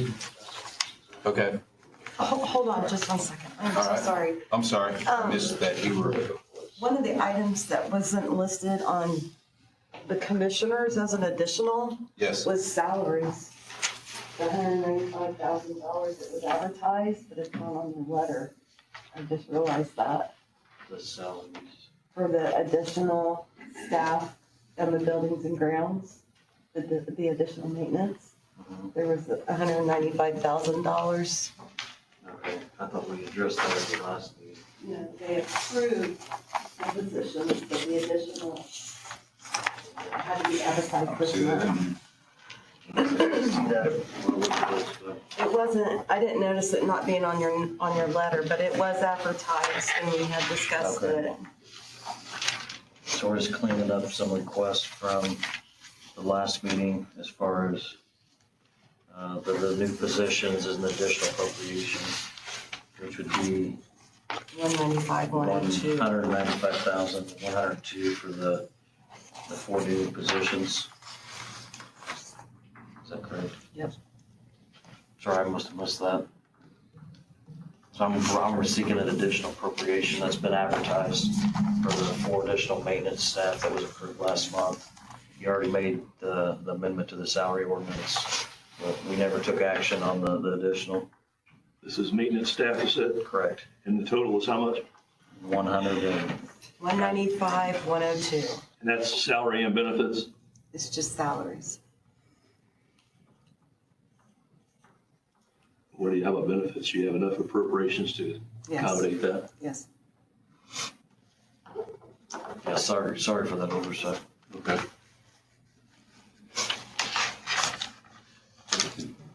Okay, so that's just an additional appropriation from the general fund of $195,102 in order to pay for the 4 maintenance staff. Correct. Okay. So we have a motion to approve that. So moved. All right. Motion by Mr. Hicks. Second. All right, second by Mr. Lemming. Do you have any questions or discussion regarding that? This is a thought, I mean, and this may be something we're gonna do separately, but that's all. Almost all those items with one addition is on this ordinance you're gonna ask us to approve later, I'm assuming.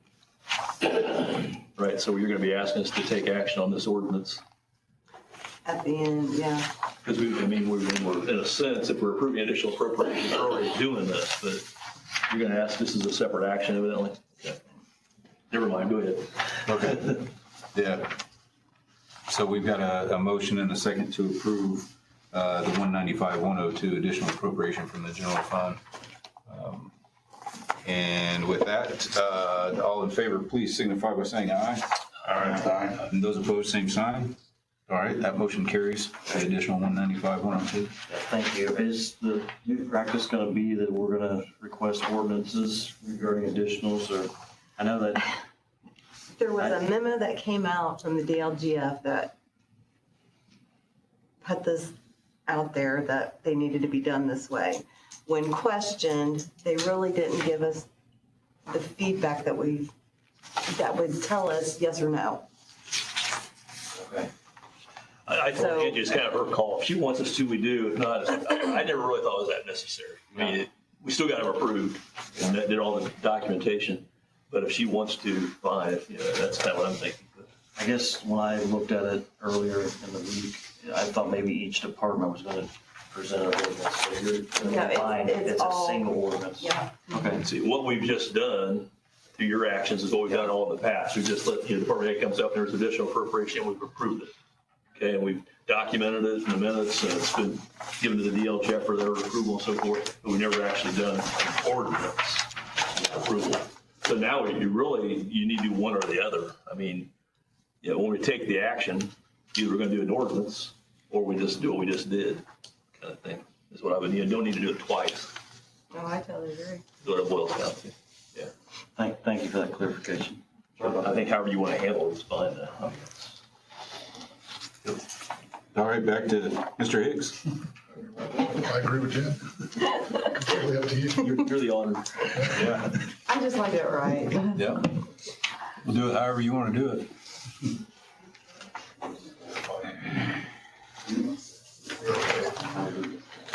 We currently have 3 supervisor positions within our department. Currently, only one of those is filled because of attrition and because of the way our schedule is laid out. I would like to take the 2 open positions and create a third one for training, for center training officers. That is a certified position. I currently have 2 of those, one being a supervisor. I have 2 more scheduled to go to class this spring, and so that will bring me up to the 4 training officers that we typically have. Their salary would not exceed that budget for the supervisors, $48,260.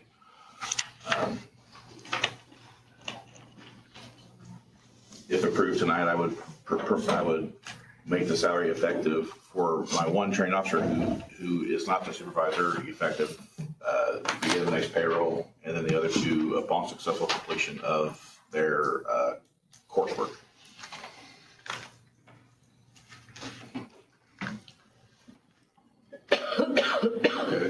I have to admit, I'm a little confused, so I'm going to ask you. We currently have list of positions we currently have. So my position, the director, we have the deputy director, those both are paid out of the 1252. The director and deputy director. I have 3 supervisor positions.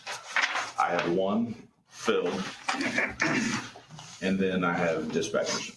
Okay, so the positions we're talking about changing, you want to go from what to what? So from 911 communication supervisor to center training officer, and create a 4th one. So you're looking to add a position? Without adding personnel, yes. Okay, so It's my goal to have 1 certified training person on each of my shifts. So I've got 2 on day shift and 2 on night shift for a total of 4 training people. I've currently got 3 supervisor positions, so I'd like to create a 4th one and just make them all training officers. Okay, now what I'm not clear about is when you say you want to make it 4, so number of positions you have listed now, it's X number you got listed now.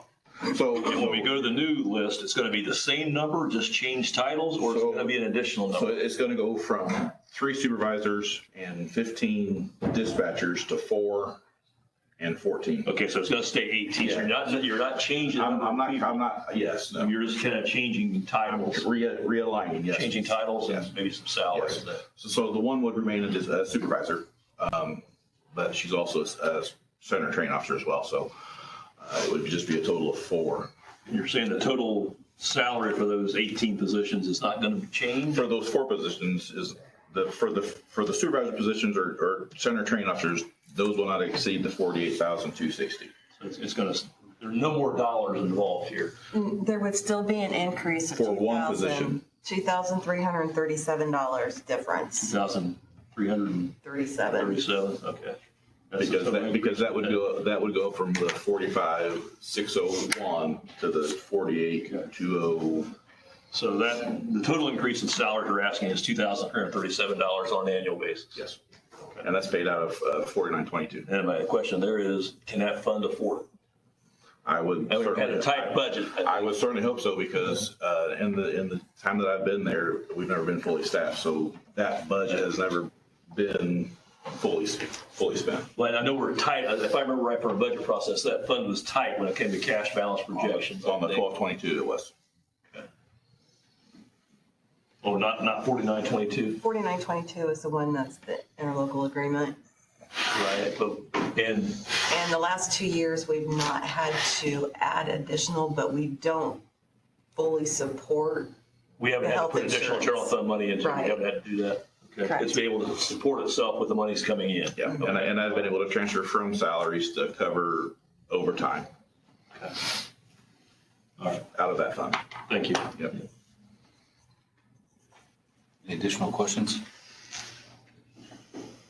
Chair will entertain a motion regarding salary ordinance amendment for central dispatch number 4922 with the changing of the position, I guess. Instead of 3 supervisors, you'll have 1, and the new titles would be the central training officer. Center training officer. So I assume our motion needs to include With the an salary ordinance additional- amendment to incorporate those position titles and salaries, right, Angie? Yes. It's a salary ordinance amendment. Do you need any kind of, you're looking for an additional appropriation now, you're looking really for a salary ordinance amendment? That's all Yeah, I'm we're asking just for. doing a salary ordinance amendment. Yeah. We're gonna eliminate 1 911 operator to a total of 14. I'll make a motion to approve a salary ordinance amendment Yes. as requested by our director. All right. So we have a motion by Mr. McCourt. I'll second. All right, and a second by Mr. Brinkle. Anybody have any questions on that? Further questions? I'm glad Mr. McCourt asked those questions, because I was a little confused with what the request was, and also the additional dollars that it represents. I wasn't sure until we Yes. got into the conversation. So I appreciate that. All right. We have a motion by Mr. McCourt and a second by Mr. Brinkle. Any question or any comments from the public regarding that? If not, all in favor, please signify by saying aye. Aye. And those opposed, same sign. All right, motion carries. Salary ordinance amendment approved. And if I can, before I step away from the podium, Mr. Jackson wanted me to bring an update to you guys on the ARPA funds that was allocated to the volunteer fire departments for the P25 radio upgrades. That equipment has been received. That equipment has been dispersed.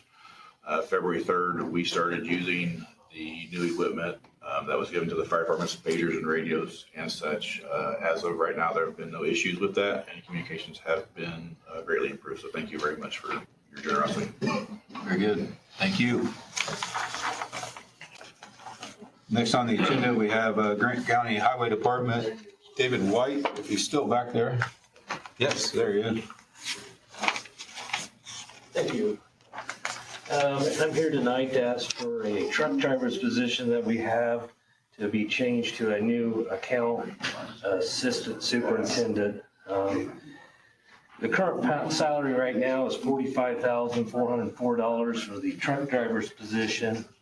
And then we would like to pay the assistant new position up to $55,000 depending on work experience. Currently, we have a truck driver's positions open right now since the beginning of the year, and so there will probably be adequate money to get in there to pay for the rest of this year. I don't think we'll have to ask for additional after we do advertising and everything else. And that's why I put in there, if we did have to ask for a little bit to finish out the year, we would. Just kind of when I was sitting here listening to some of you gentlemen talk earlier about trying to plan for the future, I think that's what we're trying to do, is be ready to take my position. I'd like to go another 4 or 5 years, but also be ready that the next person is not behind the 8 ball trying to figure out how to do things and training, etc. for my position. So the commissioners would like to try to get this proactive, and we've really never had an assistant superintendent in the 30 years I've been there, but you know, like you was talking earlier, I think it's something that maybe in the future, that when we do have it, it'll be an easier trend to change when somebody else does take over, kind of thing. So hopefully have any questions I can answer for you, and you know, hopefully some of the things that this individual will have to do is a lot of my certifications that I have to do for the highway department, working through the state, community crossing grants, etc., federal aid jobs. All that stuff does take time. I didn't get it my first year, I can tell you that. And I do agree, it probably was 5 years where I felt like I was maybe going up the hill instead of going back down the hill kind of thing. So hopefully that answers some of your questions on that, because there is quite a few things that I have to be certified in to make sure drug and alcohol program and all that stuff. So there is quite a few things that I have to be certified to make sure that the next people that come up that are also certified. So we've applied for a federal aid job this year through the state, and we've always applied for community crossing grants that started back in 2016. I have to make sure I'm all up to date on all those quarterly reports and et cetera. So are you giving up a truck driver position for this? Then is that what you're doing? Yes, but I think we're wanting to make sure that the new position also can help out, and foremans can help out, et cetera. Our foremans are working foremans, so they're out there with the guys every day. So they're just going to have to pick up a little bit more, and I think the next individual will have CDL license and everything else to be able to do jobs like the other guys. So the bottom line is, a new person will be having some of those responsibilities that maybe the truck driver did. Right, yeah. I was going to say, and I think he's got to learn all the aspects of the job to be able to order asphalt, liquid asphalt, stone, etc. I mean, you have to, it's quite a bit to learn. It's something you just don't pick up tomorrow kind of thing. So. How does the salary fall into place between the truck driver and your actual superintendent salary? I believe mine is 60,000 or 65,000, but I have longevity on top of that. I would like to add that this is also supported by the commissioners. It's this forward thinking. Mr. White's so experienced, and he's been there for 30 years, and we'd be lost without him. So this is one of those steps that we're protecting the county's interest at the highway department. I think it does make sense to be planning for the future, so to speak. Yeah, it makes sense. So we appreciate the effort. This might be revealing too much, but is there somebody already within the department that you're thinking for this position? I mean, I think we'll open it up to the public and everybody. I hope somebody within the highway might apply too. Yeah. There's quite a few young gentlemen that, that I think will be good, could be good prospects for it. So, I'm open to anything. Is there somebody out there that has a lot of experience, maybe at a previous county or state job or anything like that? Sure. So, I'm pretty open to trying anything. So. All right. Anybody else have any questions? If not, the chair will entertain a motion regarding this salary ordinance amendment. I move that we approve the request All right. as presented. Second. Motion by Mr. McCord and a second by Mr. Scott. Anybody else have any questions?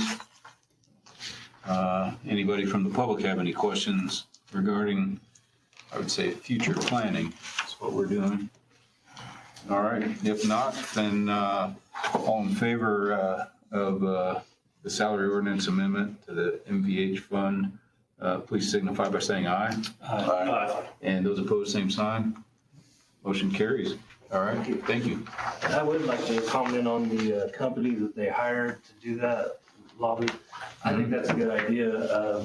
Back probably, 10 years ago or so, when they affected the MVH fund, when they made it restricted and non-restricted, that was all a state bill that was passed by state representative. And then that gentleman got off 6 months later. So if we would have known about that, even our state representative, because there's so many bills, that are passed that you can't keep track of all that. And I'll be honest with you, that was big brother telling little brother how to do stuff, basically, is what it boiled down to. And it'd been sure nice to know if we had somebody down there working for us to say, hey, we don't want that. You think all that's not big brother telling little brother what to do? Well, I don't know about that. All those things are. Yeah, but it'd have been nice if somebody would have been there for the locals to say, do you know what they're wanting to do? Yeah. And we had no idea when that was done. And it was kind of like, here you are and hope you like it kind of thing. So I think that's a great thing to get somebody down there that's for us kind of thing. So thanks for that. So, Thank you. thank you. All right. Next item on the agenda is the local alcohol and tobacco board appointment. I believe that has been advertised. Yes, We just only have the one letter, didn't we? yeah. All right. And that would be for Ms. Elizabeth Wright. Right, yeah. I think she's been there already on that, and I don't know how long she's been there. Long time. I'll move to approve. All right. Motion by Mr. McCourt, and a second by Mr. Scott. All right. Any other questions or discussion? If not, please all in favor signify by saying aye. Aye. And those opposed, same sign. Motion carries. Next, we have the Gas City Development Commission, an appointment there. Mayor Rock would like you to nominate Adam Skeens. I don't think anyone else has applied. I think that was also advertised. Okay. And I'm not sure, was there a paper hidden on our desk that I missed or lost? I didn't have Oh, okay. anything. Oh, okay. But it was, okay. Who'd you say it was? Adam Skeens. Adam Skeens? Okay. Yes. All Is right. that for a 1 year, or is it, do you know how long the appointment is? I'm not sure whether it's 1, 2, or 3. It's staggered. I think it is. Yeah, I don't know. Okay. It's 1, 2, or 3. All right. But just appoint him, and then if we need to come back next year, we will. Or Gas City will. We'll entertain a motion regarding that appointment to the Gas City Development Commission being Mr. Adam Skeens. So moved, Mr. President. All right. Second. All right. Motion made by Mr. Brankel, seconded by Mr. Hicks. Any questions, discussion? If not, all in favor signify by saying aye. Aye. And those opposed, same sign. All right, motion carries.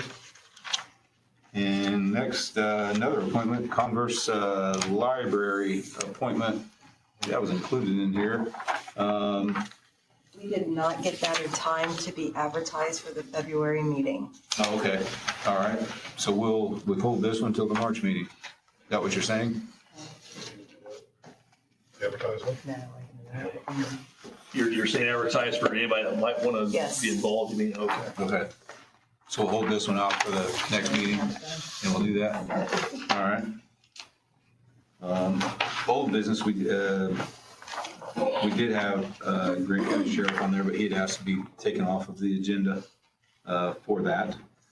One item that should have been on here that was not was the Gas City Court, the additional appropriation for the $100,000 to be paid to them.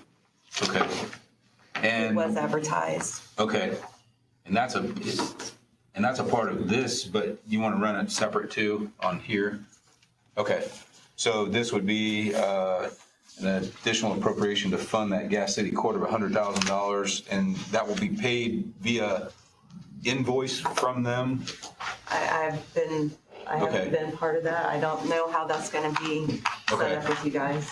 Okay. So For the, payments? yeah, the question is, however you want it done, do you want a memorandum of understanding, or do you want them? Initially, I thought they would just appear at the budget every year and state their case for it like anyone else would, because they're kind of quasi doing county work anyway. So that's kind of what the initial discussion was, but however you gentlemen want it done, guess the court's prepared to do it. And I have a question about that too. I listened to, I wasn't here at the January meeting, I listened to it later. And I was not certain the time period there, if we're going to agree to give them $100,000, is that for the calendar year 25? Yes. Okay, I wasn't sure what the Correct. intention was there. Yeah, so- it was for the calendar year. Okay. It's not for a pass, it's not for prior years. No, it's current, This moving current forward, year, yeah. okay. All right, I wasn't sure about that. Sure. so- And to make sure in our conversation outside of this, it's not guaranteed for 2026. So- Well, they would come in and state their case, provide the numbers, the reason why in their minds it's necessary, provide you the current budget and the collections like, was provided this year, and the amount that actually is given back to the money out, to the county out of the money they collect.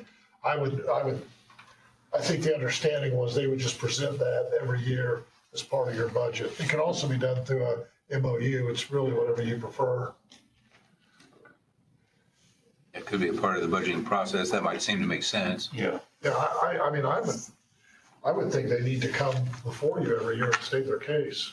Yeah, and also, it's a good point is, are we going to pay the $100,000 up front, or is it every quarter we pay the $25,000? I mean, that's a difference too as to what. Yeah, and Expectation. I was kind of looking back here, and Mr. Middlesworth was kind of indicating perhaps it was like 4 payments, something like that we were thinking. That way, it's not a lump sum, but yet it's not a monthly. So we could approve this additional appropriation, but there's still some questions to be resolved as far as when we're going to make that payment. I would assume that for 2025, then we would be making that payment. I think you make it quarterly. I think Right. it's perfectly fine. Right. That makes sense. Yeah, it does. It makes sense. Or at least semi-annual, no more than, no less Because than the expenses slant. are not being incurred all at once anyway. Right. Exactly. Yeah. Right. Yeah. So like March 31st, you could make a payment. And, Just every Yep. 3 months. yep. Yeah. Okay. So Chair will entertain a motion regarding the Gas City Court being funded $100,000 for 2025 anticipated expenses for that court to operate in Grant County. So moved. All right. Second. Motion by Mr. Scott, seconded by Mr. Lemming.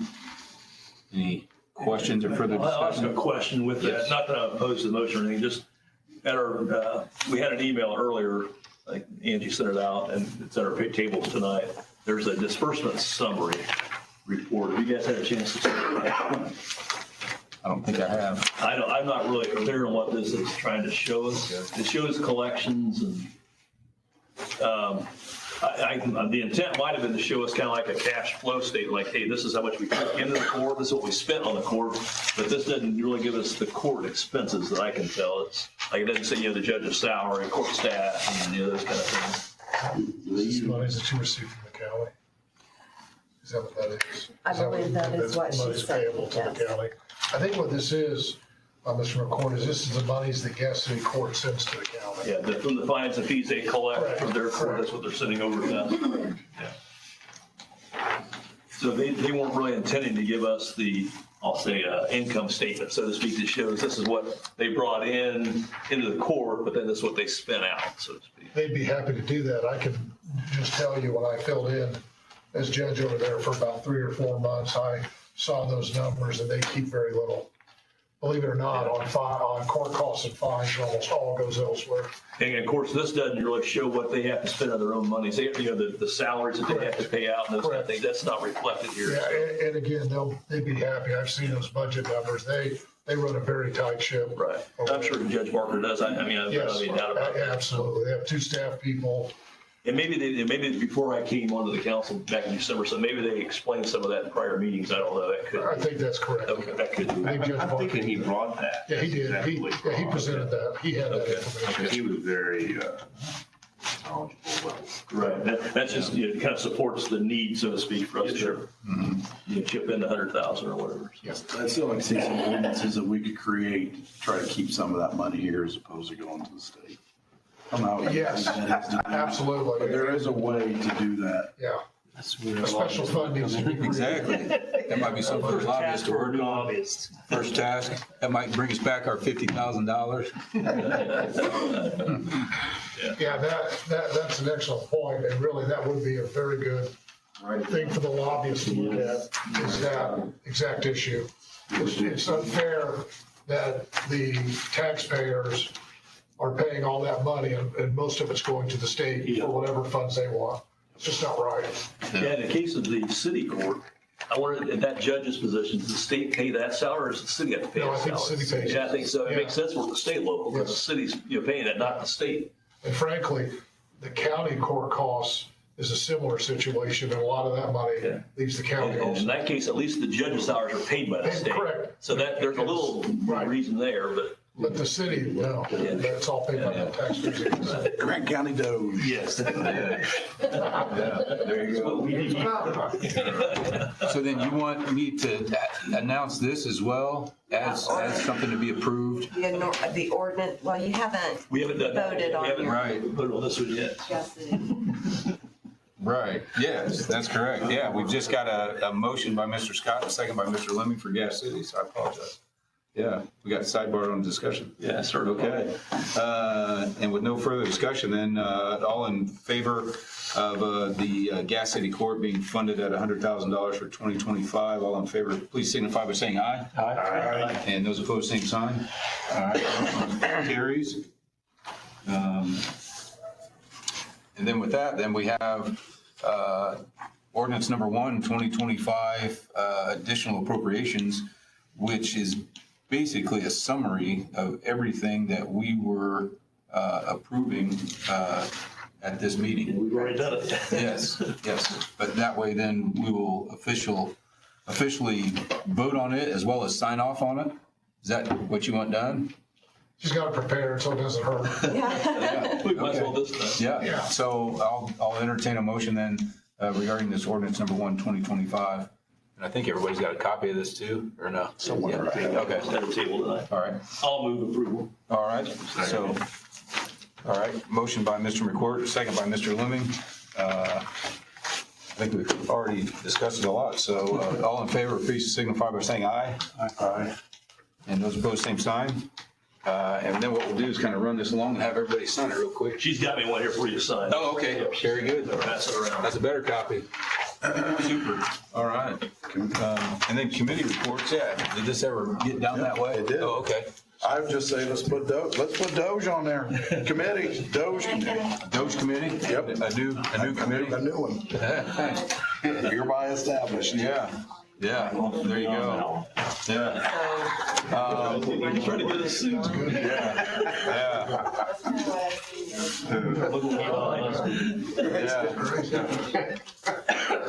Yeah, maybe. Big difference between he and I. Yeah. On kind of a heavier note, unfortunately, must mention that I didn't get to serve very long with Mr. Connor, but I'll tell you that one thing that you would show how much he would recognize and be willing to help a person was at that first meeting, I am sitting here choking, and he slips me a cough drop. And I took that and I tell you, just like that, he helped me. And, with all of his knowledge and everything of serving, and I was familiar with him when I was on the school board because he was the attorney for our school board for Marion Community Schools. But I would just say that he'll certainly be missed, and certainly appreciate all of his service on the county council. I don't know if anybody else has any. I didn't look back. I wonder what year he started. It was after, I know it was been a while ago. I'd say after I came on. Yeah, it was after I came on, I think, but it's been a while now. Before me, and I've got 14. I started in 05. I'd say maybe 07. He was one of the district representatives, so maybe 07. I don't know exactly. Been a while. I guess 16 years or Quite a while. pushing it. Yeah. He had to have 15 years. I about 14 or 16 was one before me. I should have looked back to see when he started. I didn't do that. And I just shut my It's been a computer long off. What's that? Sorry. I said I just shut my computer off, or I could look. Is there a timeline for the next guy to be, female to be put in position? Is there a timeline on that? Sorry. The caucus has been Tomorrow's the set. caucus. It's Yeah. 3 days before the caucus, I think, was the deadline. So tomorrow they choose? And Tomorrow we meet at 5. that person will be here at the March meeting then? Should be. And there's Sworn evidently, in, yeah, and there's evidently 4 people, as I understand it. So, yeah, so we'll find out that. I don't know if anybody else has anything. Our next meeting, regular meeting will be Wednesday, March 19th, 2025. If we don't have anything else, then entertain a motion to adjourn. So moved. All right. Second. And a second. All in favor, please signify by saying aye. Aye. All right. Those opposed, same sign. We're adjourned.